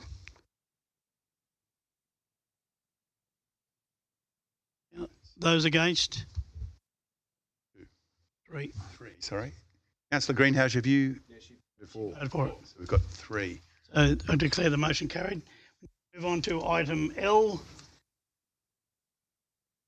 Happy to move, Mr. Chair. Moved by Councillor McDonald, seconded by Councillor. Councillor, anyone? Any discussion? Any discussion? Would just like to make a comment, Mr. Chair. You can have a comment. It is a little bit of a disappointment that this is sudden change to the situation out there, but things happen out of our control. Any further comments? I'll put that recommendation. All those in favour, raise your hand. Unanimous. Item number N, which is, M, which is writing for disabled. The figure there, moved by Councillor Power, seconded by Councillor McDonald. Any discussion? No discussion. I'll put that recommendation. All those in favour, raise your hand. Unanimous. N, which is safety and wellbeing incentive for match insurer contributions. There's a recommendation there, moved by Councillor Power, seconded by Councillor McDonald. Any discussion? I'll put that recommendation. All those in favour say aye. Unanimous. Mr. Chair, can I move from O to S, please?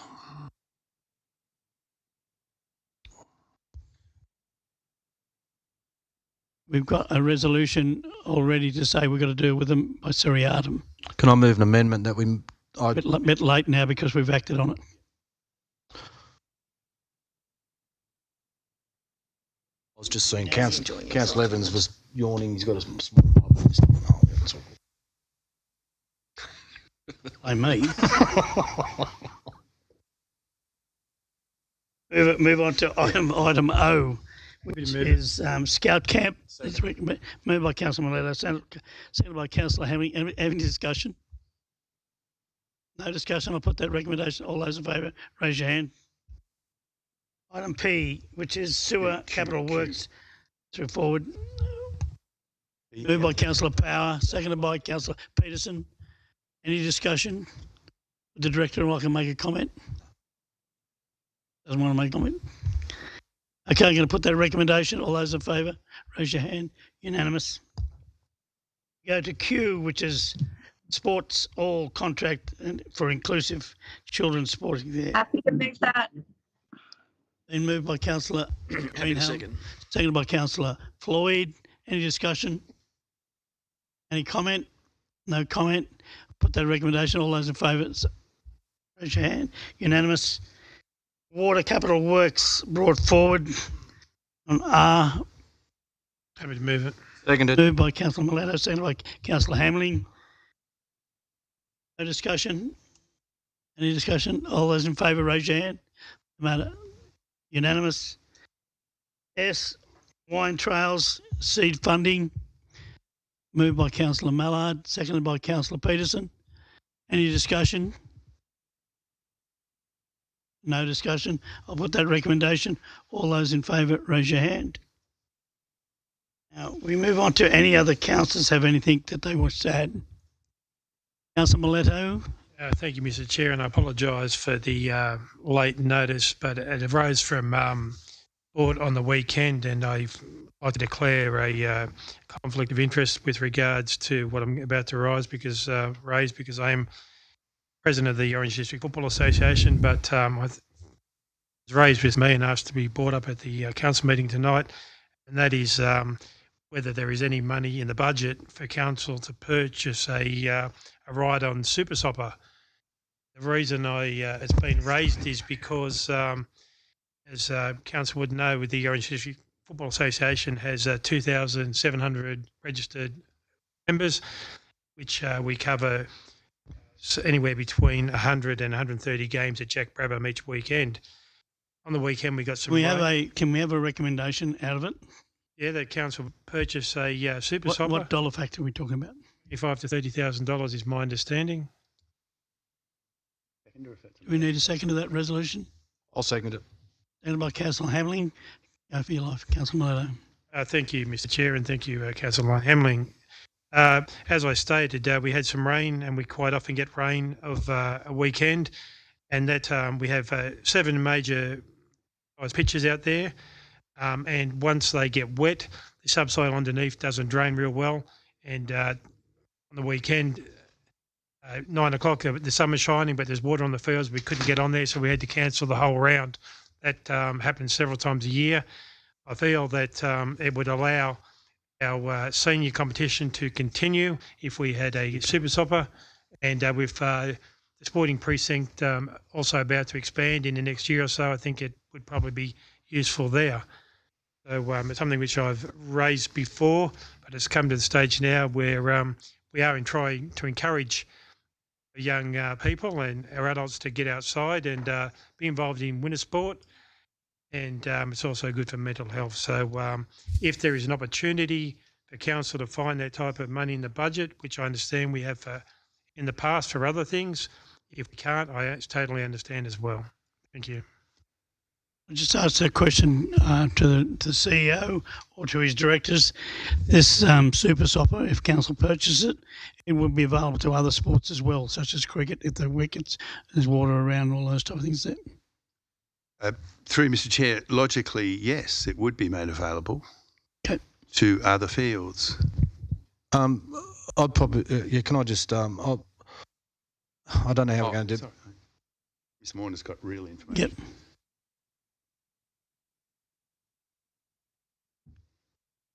I was just going to say, no, you can go first. What you got to say first. Through you, Mr. Chair, I suppose the reason we're spending the amount of capital on the establishment of the 8 new fields at the sporting precinct is to address exactly this issue. So the sand drainage and subsurface drainage deals with wet weather like what we've been experiencing lately to enable the games to still occur on those fields. We're establishing 8 fields plus the main stadium field, and that is one of its primary factors in the drainage of those fields to be able to deal with weather conditions like this. So, in the event of those, so we had what we had on the weekend. You just play on one of the 8 fields, or 2 of the 8 fields, or 3 of the 8 fields, or so on and so forth. Would be my view. Councillor Hamling. I was just going to say what an investment it would be for our new sporting precinct to have such a super sopper. Could that be moved to other parts? Like, could I have a report? Could we get a report brought back to what we're talking about? So, is it movable to other grounds in case? Like, what does it look like? I suppose, Mr. Chair, the intent of the super sopper is to remove surface water from a field that's sitting there because the subsoil's saturated. The new fields won't have that problem. So we won't need it on the 8 fields because the sand drainage sucks the moisture away from the top of the playing surface, so it addresses this exact issue. Of course, it could be, if you wanted to buy one, you could move it anywhere you liked. It could be used on other ovals that don't have that drainage if it was required. So without knowing about this prior to right now, that's my view on the matter. Just a point of clarification then, so you're suggesting that when it does rain that football will be given exclusive rights to those 8 fields then? What I'm suggesting, Councillor, is that there's a way with which the fields can be managed to accommodate all sports. Okay, Councillor, the issue is we're talking about is $25,000 for the budget. Councillor Powell. Councillor Greenhouse. That's Councillor Greenhouse. Sorry, thank you, Mr. Chair. Yeah, I would have liked to have known that this was coming up too. But look, I am happy to support this. I do have to declare an interest. But in this current economic climate that we're in, you see on social media, why am I paying my child's sporting fees because they've played 2 games of football or soccer or whatever it may be this financial year? So parents aren't getting their bang for buck. I totally agree with Councillor Miletto that if it was to be movable, I posed the question too of what it would actually save our council in ground repairs. I know we could have used it at Sturgeon Oval on the weekend. We've actually closed the grounds to training all this week so we can look after our ground for weekend games. We had the under-13s rugby New South Wales state titles. The ground held up reasonably well up there, but they did have to do modifications and move grounds around onto the AFL as well.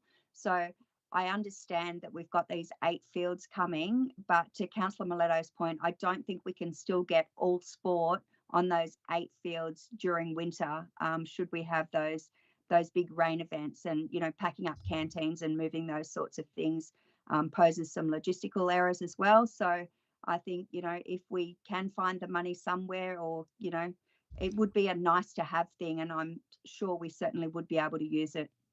Thank you, Mr. Chair. Thank you. Councillor McDonald. Thank you, Mr. Chair. Just a question. At 25 to 35 grand, is that what you said, Mr. Chair?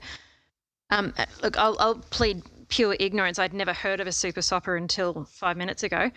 I'm assuming that's for a ride-on, like top of the line kind of thing, because just Googling there's pushable ones here for $4 grand. So 25 to 35 seems, I don't know, we could almost get 10 of them. When you get to my age and you're a volunteer, you don't want to be pulling those things around. You want to sit on. No, the kids warm up though. I'll just through the chair. So, I guess, look, I wasn't prepared for adding something this large onto the budget, so I'm not really sure about it with the lack of detail. Mr. CEO wants to have a word. Twice now I've heard the word "if it can be in the budget." Just to clarify, it is not in the budget. Money would come from our cash reserves at this stage, as the motion stands. So what you're saying, Mr. CEO, is our operating deficit would then move out to $206,000. No, this would be a capital asset. So it would become off our, what I call, you'll often hear me say, the rainy day savings, not an operational asset. The minus 186 would stay the same, but we would just lose more of our cash. So any further discussion on what the matter we're talking about, which we're going to call item T? T, yeah, T. I'm going to put that recommendation. All those in favour, raise your hand. And those against? Councillor Power, you're against, so that's 4. Many against? Sorry, can I just see the against Councillor again? Power voted for. Did you vote for, Councillor Power? So it's 4. So it's the vote was 3 against. 8-3. Yeah. Thank you. Any other matters? Councillor McDonald, you had one? Yeah. Sorry, I did just have a correction. Page 117, Suma of Suma Park does not have an R. We're still going through item. Yes, but this is the actual budget document that goes with that table. So before we finish up the budget document that goes with the table, that's my point. You want to take an R out? Okay, councillors, I have Councillor Kinghorn. Oh, yeah, thank you, Mr. Chair. I would just like to add an item, which is on page 65, to waive the booking fee for the mud hut at Clifton Grove for Clifton Grove residents. There's a $71 fee for people to book the mud hut out there for events, and the feedback that was given was it pointed out that people may not use it because they can go to the adventure playground for nothing.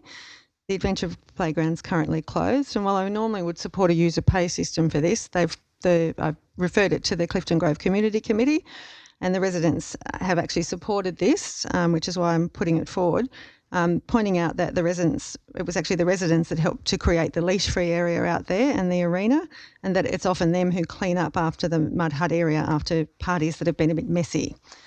So I thought on that basis it was quite reasonable. It's about $300 that it will cost the budget. Fees and charges. I'll move it. Oh, yeah. I'll second it, sorry. Oh, dear.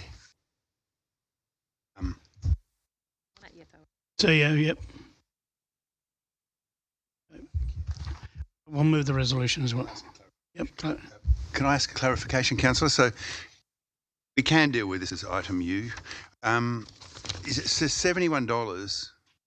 Is the one-off fee? It's the one-off fee. Are you proposing a number? I've got information from the communications team that there are currently 18 to 25 bookings a year, and 4 to 5 of those are from Clifton Grove residents. So 4 to 5. So, Councillor, would you mind if I say multiplied 71 by 5? Yep. And that'll be part of that motion. Okay. Thank you. So we understand what we're voting on? Maximum of 5, yeah. We don't have second to that. Yeah, we have a second to Councillor Evans. Maletta, sorry, was doing something else. I'll put that recommendation. All those in favour, raise your hand. Unanimous. We're going to move on to item number U. I brought up, and it's about. Sorry. I know. I'm all good. I'm doing V. I'm doing Springbank Lane as item V. And item V, which I want to see it set aside $150,000. Sorry, can I just declare an interest here? I do have customers that live in Springbank Lane, so I won't be able to vote on this one, so I'll just leave. $150,000 for Springbank. I'm going to move that we set aside $150,000 seal Fairbank. Springbank Lane. Fairbank. Yeah, sounds good. Mr. Chair. Do we have a second? Sorry. I'll second it for discussion. Yep. Okay, it's been seconded by Councillor Hamling. For discussion. We heard Mr. Elliott come in here and speaking about his residents for 20 odd years. They've been trying to get something to do that, and they're a street in the city. The only services they get out there is garbage service, and they have problems with that when it's wet. I've been out there when that road has been an absolute mess. It's pretty good at the moment, but heavy rain and all those type of things, it'll go back to the way it was. And when you have got the waste services saying we're not going to go up there, it's still wet, is an issue. They don't get curb and guttering. They don't get sewer or any of that type of stuff out there. It's just the only thing they get is a road. The roads alongside them, either side, Wiadgery Way and Bear Road, are tarred right to the end and far in excess in distance of what this 130 odd metres we're talking about. Because Thank you, Mr. Chair. Probably a question through you to the director, probably Director Hodges, I'm guessing. What is this area zoned?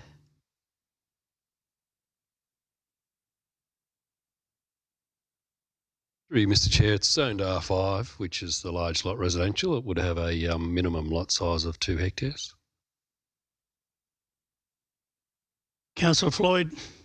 Yeah, happy to support this, Mr. Chair. I was out there a couple of days ago now, and even though, as you say, it's probably looking good out there now, but I still found it to be quite a mess out there. And I think where it is in location to the other streets just around it, I fully support what the guys and girls and families out there are saying about this street needs to be upgraded and sooner than later. So 100% behind this.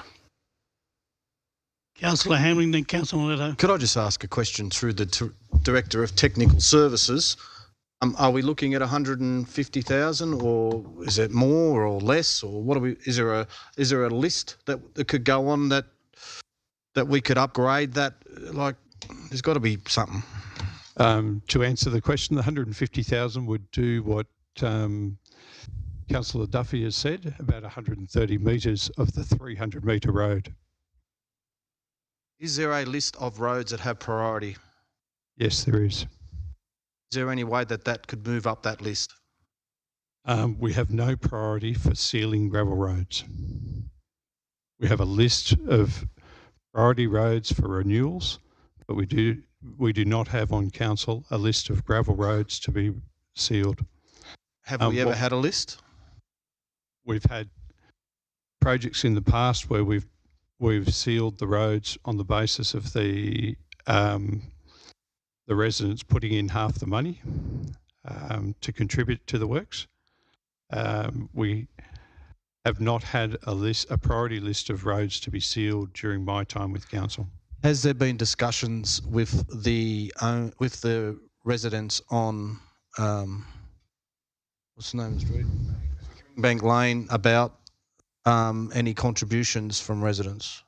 Yes, I've had phone calls and email discussions back when they raised this last time in an election year for the election budget, for the 21-22 budget.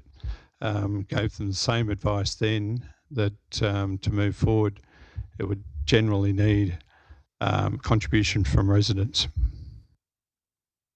So on the basis of, like, when a subdivision's done, Director Hodges was quite right. The zoning is large lot residential, similar to Amadown Estate. So when the Amadown Estate was constructed, it was constructed with a sealed road to a standard, and the cost of that construction was built into the value of the land. The residents along Springbank Lane have bought a parcel of land and developed it on a road that is unsealed. To then expect council to actually pay for the sealing of the road is probably a little bit rich. But I do understand that they're open to discussions. Are there any unsealed roads in Amberdown? Sorry, I'm asking some questions. Any unsealed roads in Amberdown that you were just stating? Not that I'm aware of. I think it's all sealed. Thank you. Councillor Millet. Thank you, Mr. Chair. My understanding that there is another unsealed road at the end of Lone Pine Avenue, around Spring Creek Dam there. It's the causeway there has been washed away, which is a main thoroughfare between Lone Pine Avenue and Huntley Road. Huntley Road. Yeah, and it's been out of order for a while, and I'm assuming that would be a priority as well. Especially when we talk about some of the activity, leisure activity, which was discussed a few meetings ago. So there are some challenges with the budget and some of these roads which need resurfacing, but that is my understanding that is also a sealed road, and its current state, the garbage truck has trouble getting up there and turning around also. So it's not it's restricted to one street in Orange here. Can I make a suggestion that we add to the resolution that $150,000 and we receive a report from the director about unsealed roads? Sorry, are you suggesting that we allocate $150,000 and ask for a report? No, $150,000 to Springbank Lane. But we also receive a report about other unsealed roads. I don't understand what you're saying. You're saying the road around the back of Gosling or Spring Creek is unsealed and is a mess. Let's have a report to come back to us. Happy with that. Yep. Councillor McDonald. Another question, Mr. Chair. Given that it's not on the priority list for sealing, and I understand the rationale regarding the number of residences and the distance and justifying it that way, do we do regular regrading of that road? Or is it just sort of whenever it needs it? It's on an as-needs basis if it's in very poor condition or something along those lines. But at the moment, we've got our construction crews, and they generally do this during winter. We put them onto the maintenance grading cycle, and we get around most of our roads during that time. So, could we put this on a regular grading? Because it sounds like it regularly falls apart. If we can't find 150 grand, because even that isn't going to do the whole area, but could we at least regularly regrade it, keep it up? Yeah, our budget at the moment allows us to get round to most of our gravel road network once in an annual cycle. And are we doing that road once in an annual cycle? Okay. Further comments? Councillor Greenhalgh. Through you, Mr. Chair. So just a question to the director. How do we avoid this situation happening in the future? I guess, like, you can see both sides of the story, and I don't really know what the solution is. Like, these residents pay their rates just like us to have their garbage picked up and expect it to be recycled. You know, what's the cost benefit analysis like? You know, the long term, like, what do we spend a year on grading it? Like, you know, I think we need more information on this to try and come to a mutually beneficial outcome for you know, for both parties, and you know, whether that is asking them to contribute some. I guess we've just got to try and make sure that we avoid these sorts of things in the future, and the developers, you know, do this. Like, it's a tricky one. Couple of points there. Council have actually resolved to accept a new development subdivision code, and certainly even the previous development subdivision code wouldn't have allowed the Springbank Lane to be developed into 7 lots without it being sealed. So on that basis, we won't be creating the problem in the future. There's a couple of points there. One was around the garbage services. It was only tonight that I was aware that the J.R. Richards are not fulfilling their contract in regards to that section. So regardless if they need to put in a small truck to access that area, that small truck should do 3 runs. So a general service run and take the red bin through for to the waste centre, the green recycle, like the faux green bin, which is the food organics garden organics bin, and also the yellow bin, the recycle bin. They should do a 3rd service that way. Until tonight, I was not aware that they were combining them all in the one truck. That would be against their contract obligations. Their contract is up for renewal next year. So they'll be very keen to respond to that. It just might be of interest for the councillors that had a chat just before the meeting with Director Greenham and Mr. Elliott about having a bit of a meeting with the residents of Springbank Lane to both hear their concerns but also talk about whatever options are out. And if we did that, getting information, what I'd like to know is information about what happened to Beers Road and UNI Way and the other roads nearby that got paved, and then we've got some more details of what the precedent was. Maybe that report could include that, and we get that information before the meeting, and obviously any councillor would be very welcome to attend and hear them out. Okay. What's that? I think what Councillor Peterson's saying is that if we put the 150,000 in, if we need a little bit more, we can talk to the residents. Correct? I think we probably talk to the residents, get the information, and then get the figure, because the figure may not be enough, or maybe too lot. Yes, I think. You're not supporting the 150,000? I'd like to get the information first. I think we spend money on lesser items of value. We're doing the budget tonight. We can, but we can allocate money anytime. We have notice of motions. Quarterly budget review, perhaps. Yeah. Any further comments? I'm going to put the recommendation. All those in favour, raise your hand. 3, 4. For the 150 motion. Those against? 2, 3, 4, 5, 6. Councillor Greenouch. Greenouch, 6, 4. Declare the motion lost. 7-4. Now we move on to the last one, which was the planetarium. And this is about putting... Oh, sorry. McDonald. Councillor King, I'll come back. Oh, right. Okay. I thought you were pointing at me. Everyone's getting my name wrong tonight. I just want to raise a matter arising too, please. But I also raise a matter arising. Just to clarify, will that meeting still go ahead, even though the money... Oh, sorry, Councillor Donald again. Sing tonight. Fair dinkum.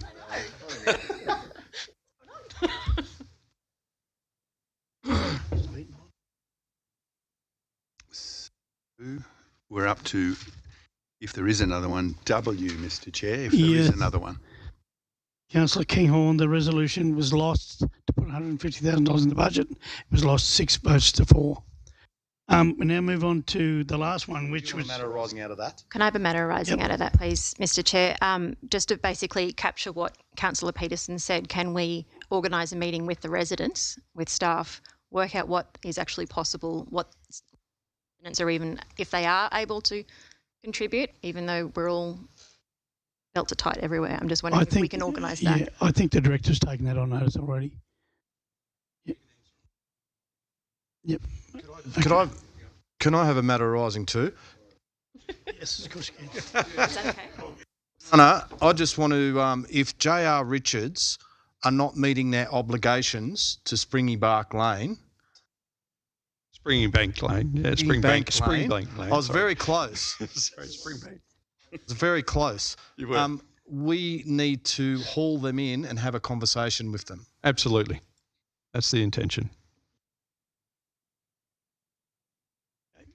Now we move on to the last one, which is W, which we had Mr. Somerville come and talk. And I think the resolution they're going to put forward to that is that we need to have an urgent meeting of the Planetarium Conservatorium, because number one, our rates are going up 4.7%, not only in the general rate, but in the sewer rate and the water rate. And council is putting out $18 million of its own money into the conservatorium, and we're not going to have a planetarium, which is only going to be partially built. And we heard the speaker speak tonight, who was very up to date with what was going on. So I just like it noted that we may have to come back to the council as to funding or whatever may have to be happening with the new council. So the resolution is going to be that we take it on notice of the planetarium's situation. So, which is motion number W is fitting out of the that the issue of the fitting out of the planetarium be noted by council. Be noted and may have to come back. I'll second that. Yeah, I think that's implied. Any discussion, Councillor McDonald? Thank you, Mr. Chair. Look, I understand.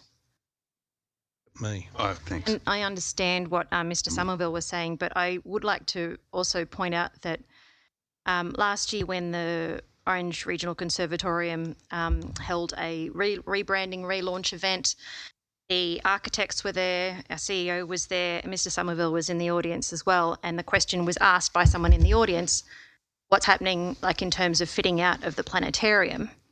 And the CEO at that time in the public forum said, that's for the planetarium people to arrange. And I know Mr. Somerville heard that because I saw his facial expressions. So I know it was a shock then. So it's not new information. So I would beg to disagree with him on that. There has been time for this to begin. I mean, I don't know. I'm on the Planetarium and Conservatorium committee, and we haven't met for well over 12 months. So, I think there's been opportunity and plenty of discussion, but just a lack of action in some quarters. Mr. Chair, can I speak for the motion? Get all that. I don't mind what you're saying there. I'd like to go back further to when the Planetarium and Music Conservatorium was first mooted, and I want to see what was the dialogue. Where was the dialogue? Were we supposed to be fitting it out? Were they supposed to be fitting it out? I want to go right back to the start. So if we can have a report with that from day dot of how it was supposed to be. What's the word I'm looking for? Fit it out. How it was supposed to be developed, and what was the arrangements? Who was involved? What was the council vote? Where did we go with it? I want to go back to the start. So then we're not confusing anyone with any misinformation. And just to clarify what you're saying there was the time where council voted to join forces and have it in one building. They were going to be two separate buildings prior to that, and that was back in Chris Triller's days. So we have a resolution. Any further speakers? I'm just going to say, just finish off what I was saying before I was rudely interrupted. I think it'll be pretty embarrassing if we've got a planetarium there sitting there, not fitted out. So we need to get onto this ASAP. Any further discussion? Through you, Mr. Chair. The Mayor pretty well much took the words out of my mouth. I think regardless, it has to be fitted out. We can't leave it sitting there doing nothing, so we do. We need to follow up on this, and we need to make sure we get it right and we start trying to secure some funds or work something out to make sure that then it can start earning us some money. The school kids are going to come and visit, and thank you. Councillor McDonald. Thank you, Mr. Chair. Just one final question, probably through you to the Director. Council's not forking up for the fit out of the conservatorium. Are we? Are we? We're just providing the frame, so therefore the planetarium would be expected to just, I'm just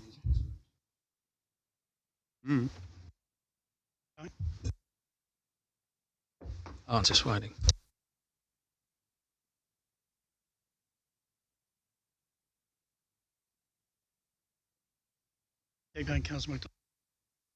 I just basically want a clarification that council's not contributing to the fit out of the conservatorium. That's the conservatorium themselves.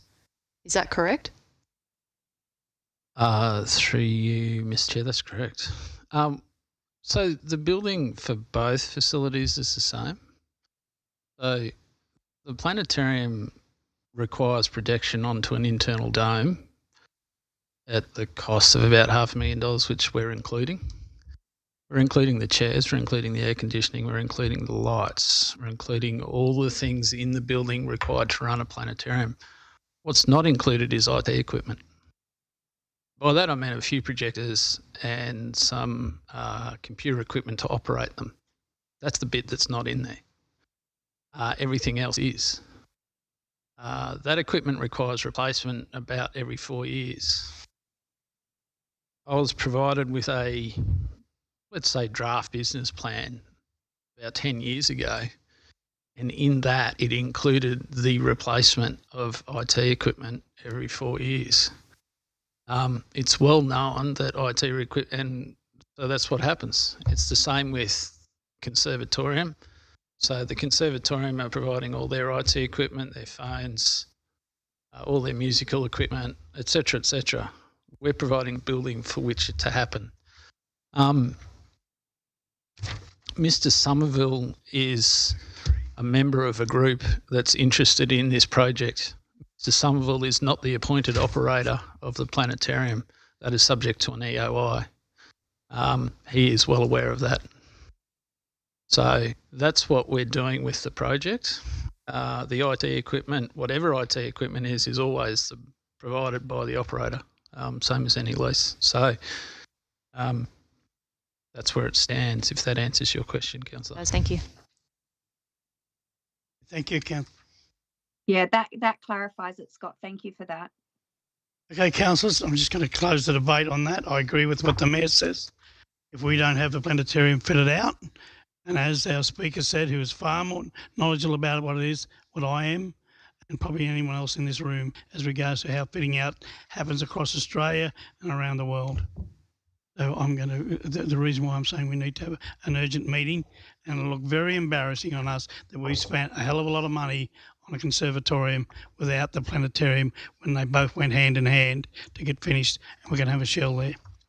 Okay, I'm going to put that motion. All those in favour, raise your hand. Those against? 4 against, the rest are 4. 7-4. 7-4. Okay, councillor, now one hit. 3, Mr. Chair. You're in seriatim, so you need to do 2, then 3, then 4, then 5. Move on to item number 2, which is... And can I add one word? We're going to use the word as amended to add to this, because you made a few tweaks. Same with number 3. We're going to use the word as amended to include what you've done under number 1. Okay. I'm going to move that, Mr. Chair. We have a mover of item 2. Do we have a mover, Councillor McDonald? Seconder, Councillor Peterson. Any discussion? No discussion. I'll put that recommendation. All those in favour, raise your hand. The matter is unanimous. Item number 3, adopt a schedule of fees and charges. We have a mover and a seconder with the adjustment from Councillor Kinghorn. We have a mover, which was Councillor Evans, and seconded was Councillor Mallard. I'm going to put that recommendation. All those raise your hand. Sorry, we have a question from Councillor McDonald. Thank you, Mr. Chair. My apologies in advance. I have lots of questions about all the rest of these things that are coming up.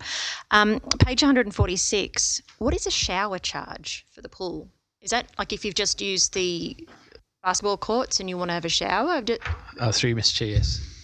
So we often have people that might be backpackers or others that wish to have a shower. Okay. And they can just enter the pool and use the shower and then leave. So that's what that's for. I thought otherwise. I thought that kind of I've never had to pay for it. But anyway, next question is how long since the last fee increase of the Ophir car park? It's currently free, but how long? Because I know, well, it's no. In my sorry, memory, free, I but think like we had a free period. Sorry, Councillor. My apologies, Mr.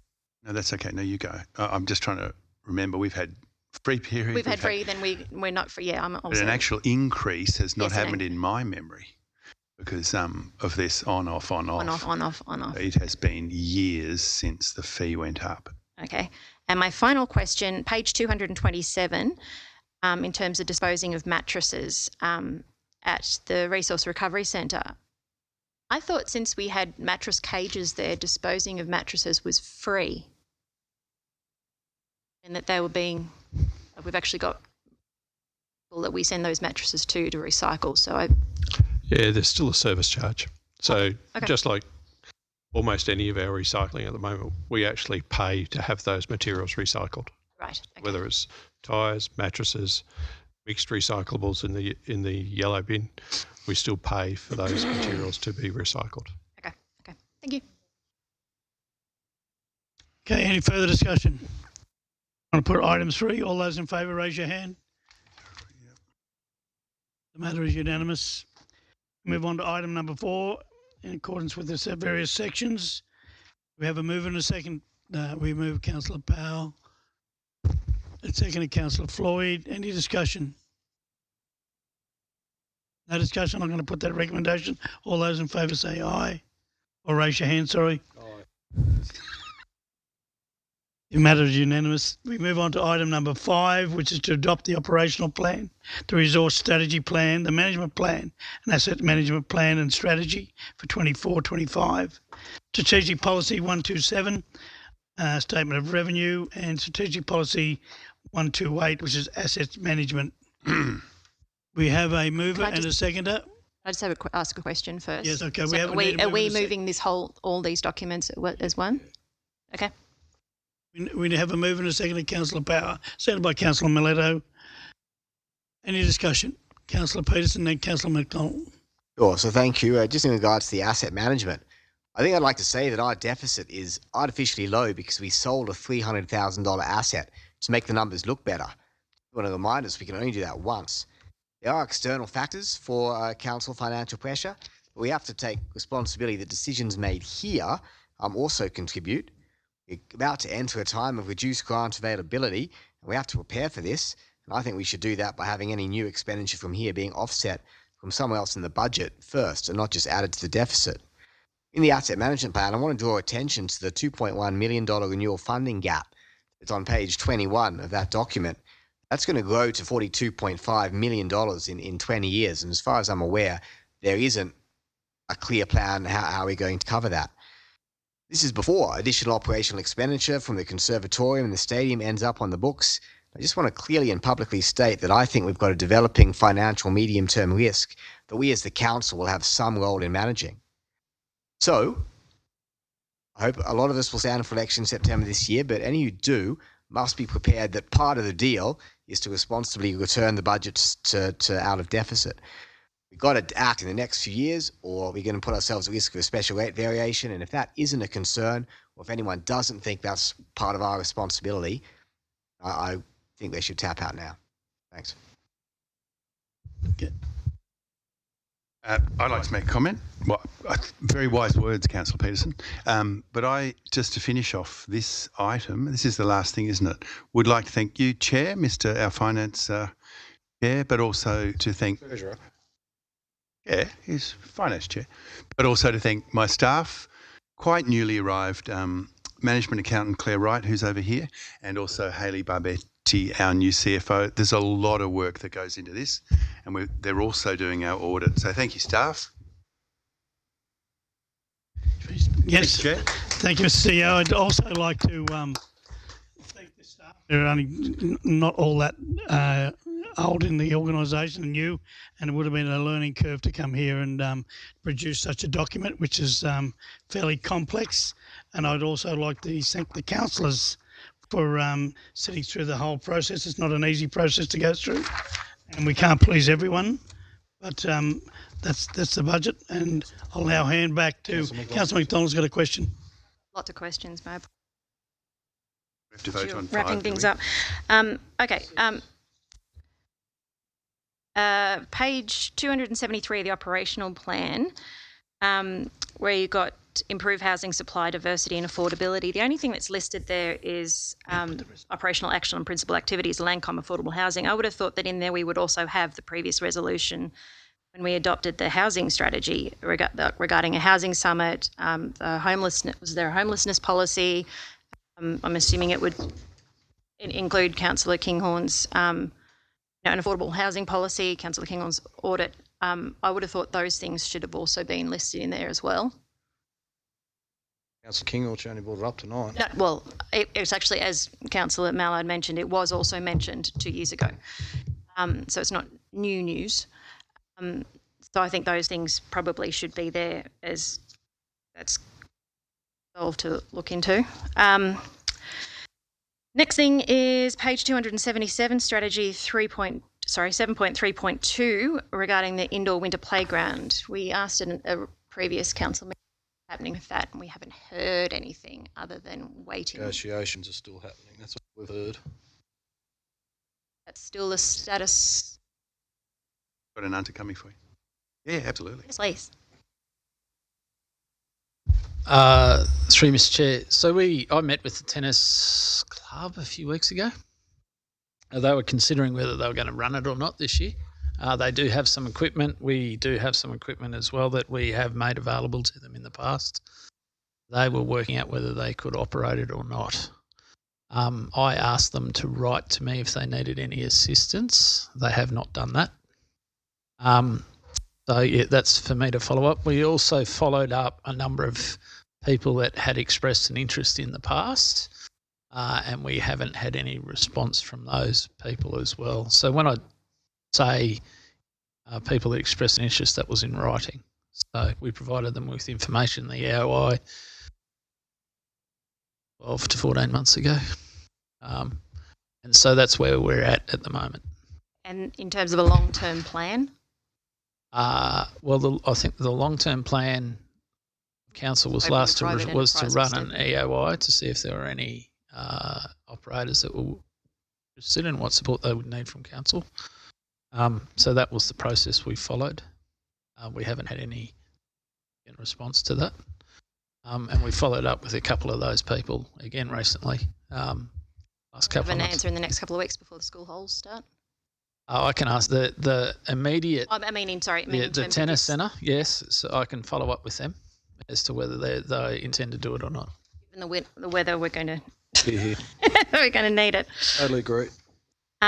So my next question is regarding the trolleys, page 286. It possibly is through you, Mr. Chair, to Director Hodges, maybe. Obviously, we've been noticing an, I hate the word, uptick in abandoned trolleys amongst other things that are needing to be picked up. I have also just anecdotally noticed that a lot of supermarkets are no longer enforcing the coin operating thing. Is there actually correlation there? Does council have any in terms of, they've already got these systems in place. I mean, every supermarket has them. So what's council's, what levers can we pull? Mr. Chair, both the major chains provide a 1300 number for people to ring, or 1800 number for people to ring and report where the trolleys are, and they're certainly encouraged to do that because that goes directly to the companies.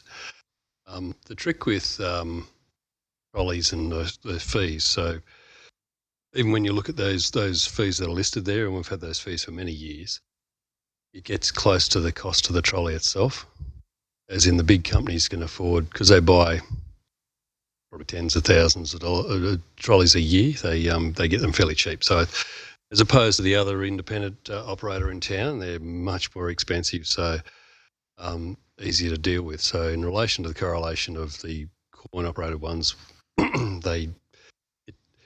it changes the way they work, as in we'll get bunches, herds of them, we'll call them, herds of the trolleys around the city, but you still get the abandoned trolleys as they are, but we spend a lot of time regulating the trolleys. We catch a few and put them down the depot, but they don't come and get them. We'll eventually mostly have to scrap those. But in terms of like the supermarkets themselves, actually, I've often been at supermarkets where none of them are even at the bays that they go into, they're not actually all locked up together.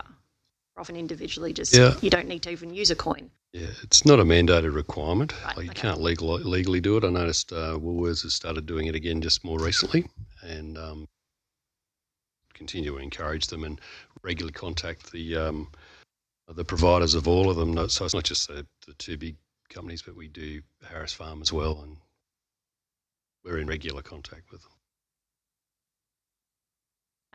I have got a correction for page 296, which references the Orange Business Chamber. It doesn't exist. It should actually be Business Orange. Thank you. 307. I'm skipping some, so bear with me, guys. There are a few I'm skipping them. My brain's mush too. When are we getting the next report on counts, like in terms of expenditure on councillor training? Wrap up. I can't remember what the answer is. I think we are obliged to report. Yeah, that's right. So it will be the next meeting or the 16th of July, one of the two. 9th or the 16th of July will be the answer. Excellent, thank you. Page 315, the Escort Ploughman's Roundabout in that table. 300K that's in that. I thought my understanding was that that's been bumped to the following. That will not occur in the financial year you've just adopted the budget for. Okay. We'll correct that. Will be okay. Yep. Easy done.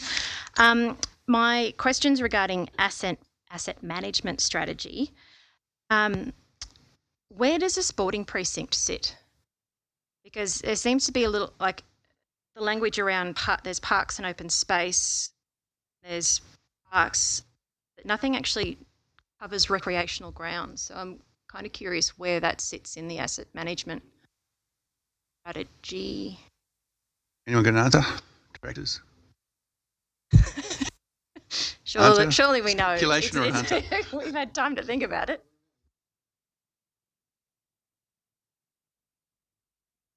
Where are all the other recreational spaces? We'll take it on notice, I reckon.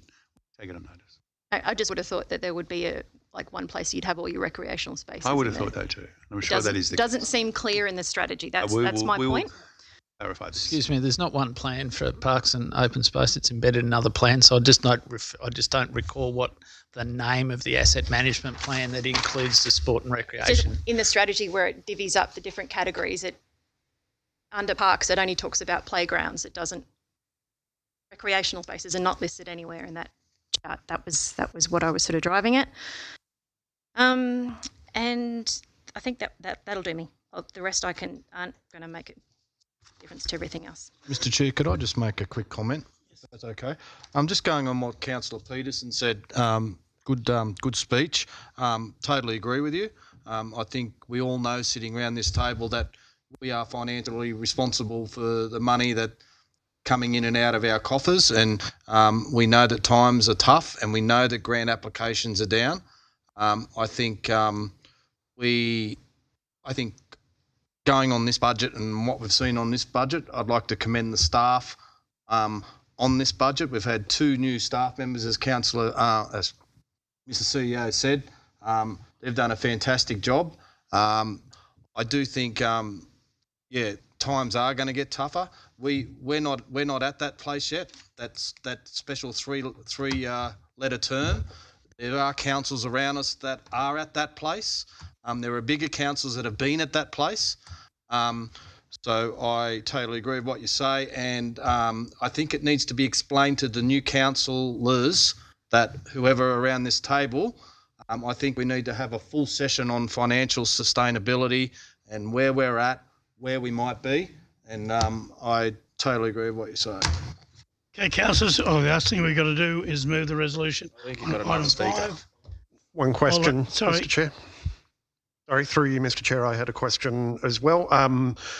On page 260, I just wanted to ask, there's the item relating to the Mount Canobolas mountain bike trail and determining costs of redesign and construction. I noted there were several submissions that suggested that an approach to redesign should be looking at not including any trails in the state conservation area and confining the design to the state forest.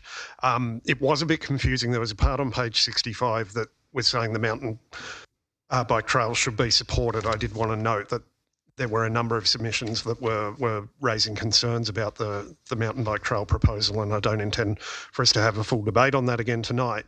But I did just want to ask through you, Mr. Chair, in terms of that determining the costs of redesign and construction, what are the parameters intended on that? What's the approach to redesigning it going to be or intended to be? Oh, through Ms. Chair, I'll take that one. I mean, generally we're meeting with people. We're following the spirit of that resolution, which was to talk to groups. I've spoken to the mountain bike club myself. I'm meeting forestry at 9 o'clock in the morning, talking about their wind farms on Canobolas, but also we talked about bike trails. And we're going to work through everyone, including elders, including the Indigenous community, with the proposition that Councillor Peterson brought, which was effectively, in simple terms, is there some sort of combination project here where you can lessen the impacts on the mountain, but use the state forest? Point of clarification. Yeah, there is no money in the budget for this, of course. This is staff time. Sorry, Councillor. Point of clarification. You said wind farms on Mount Canobolas? Through Mr. Chair, it has been stated that the Forestry Commission will be building wind farms in their forests, and Canobolas has been selected, and they're going through a process now. I'll give you more tomorrow once I'm briefed, but they're now starting a process where I think Iberdrola has been awarded the rights to Canobolas, subject to feasibility, EIS, all that sort of thing. So that's in the mountain Shire. bikes will be able to go around them. Yeah, but this is in the state forest, not in the Okay, councillors, native forest. the last thing to do is move item number 5. We have a mover and a seconder. All those for, raise your hand. That is unanimous. Those against, nil. And back over to the Mayor for 5 point. Can I just have a matter arising just relating to the shopping trolleys that Councillor McDonald was talking about? We had some discussions about that in the Aging and Access Committee because I think it's an access issue. No sane person would push a trolley. It's hard enough to push it around the supermarket. Nobody would push it over, the uneven ground of footpaths and roads and grass and whatever unless they just had no choice. And we had a resolution in the committee and I don't think anything came of it. I missed one meeting and it was gone the next time I noticed. For somebody from council to talk to the supermarkets and just see if they would tell us what it actually costs them to manage the problem and whether it might be cheaper for them just to pay the $5 or whatever it is to deliver some people's groceries and then the problem might go away. I just didn't hear any more about it, so. I'll take that on notice, Councillor Kinghorn, and I'll pass it to our relevant director. I know I've had conversations on the phone with our relevant director about shopping trolleys with complaints that have come in, but I think we might have to maybe give them a bit of a rocket to we have them out the front of the pharmacy all the time. Every day there's another one, and I did catch somebody putting one there once, so I just had a chat to him about why, and he just couldn't afford a taxi. So he took it to there and then left it there and then just walked the last little bit because it's too heavy to carry it all the way. But it's pretty awful for people. If I can think of nothing worse than trying to push a trolley that way, and I just think if we can approach it differently, then that might it might work. This obviously doesn't work, so. Thank you. No worries. I'd like to thank Councillor Duffy for the chairing the budget. It's not an easy job when we're doing about 25 things in single fashion, but thank you for doing that. I'll move on to item 5.5 and show that Councillor Kinghorn will be leaving the room.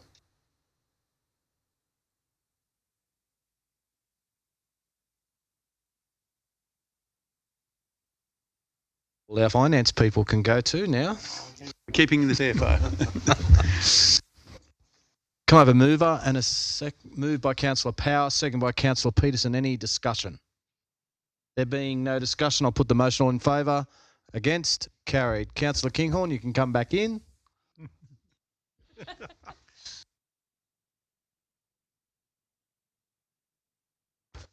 5.5. Sorry, correct. 5.6. 5.6, which is statement of investments. Can I have a mover? Thank you, Councillor McDonald. Seconded by Councillor Floyd. Any comments? Councillor Kinghorn. Yeah, so I have a question. The 468. The portfolio performance, the little spiel on there was different to what it usually is, which was really nice. So somebody's actually gone through and updated that, which was lovely to see. So thank you. On the next page, I was just curious about what on the graph, that purple line is usually the Ausbond Bank Bill Index, and this time it says Series 4, and I don't know what that means. So I would like to know. I know what's happened, Chair. I think Series 4 means it's one of the 4 series. It's a graph term. It probably should still say Osborne. Yeah. And we will take that on notice and correct that if that is indeed what was required. Thank you, Councillor Kinghorn. Any other speakers? Being no other speakers, I'll put the motion all in favour. Against? Unanimous. 5.7, alcohol-free zone re-establishment proposal. Thank you, Councillor Miletto. Seconded by Councillor McDonald. Any speakers? There being no speakers, I'll put the motion all in favour. Unanimous. Strategic Policy Review 5.8. Can I have a mover? Thank you, Councillor McDonald. Second by Councillor Evans. Any speakers? Councillor McDonald. Just a question through you, Mr. Mayor, probably to CEO or the director. I'm just wondering how often the polls are checked for like alignment, because there are some times when they're incredibly skew whiff as you drive down the main street. Other times they're just a little bit out. Just nice if aesthetic purposes they were all tickety-boo, straight in line. I'll partially take it on notice. The answer is that often councillors and ratepayers will point out to us that they're skew, and we will then fix them. Which obviously on an as-needs basis, as we will probably tomorrow. Vehicles move them and yeah, they get hit. Yeah, they get drunks. But when, like, obviously, when staff are putting new banners up, I'm sure they are. Cool. Can I just have a matter arising? While we're talking about Main Street. I'm the chair. I'll have a matter arising. The lights.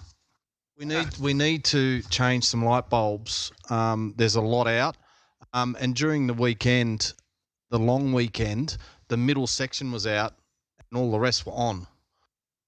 Through Mr. Chair, I raised this with Mr. Greenham the other day. We had a good chat, and Damien West, our manager, has got a program of that fix. Yep, are aware of it. Just that middle, that section of Post Office Lane and up from Lord's Place to Anson was out and all the rest were on. But all the rest of them, there's bulbs out galore. Right. Yeah, there was a very bad section up one end, which we did repair just recently. So the Sale Street end string has been repaired.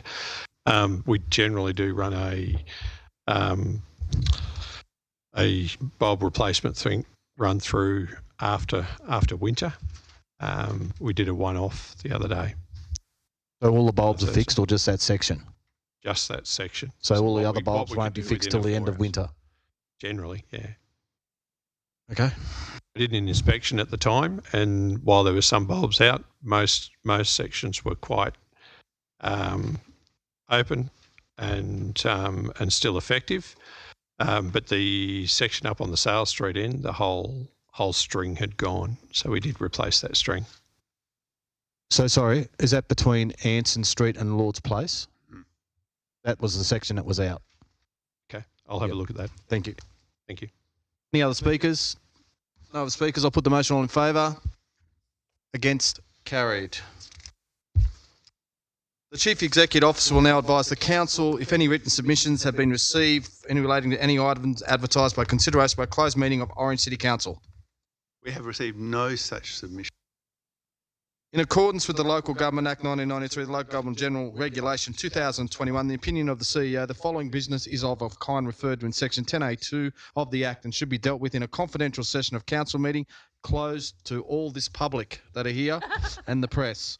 6.1 Tender F1062/237 Spatial System and 6.2 Tender F4207 Net Waste Collection and Recycling of Used Tyres are classified confidential under provision of Section 10A2C. Information that would be, if disclosed, confer a commercial advantage on a person with whom the Council is conducting or propose to conduct business. Can I have a move that we go into closed?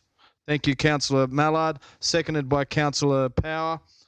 All those in favour? Unanimous. Thank you. I'll just wait till we...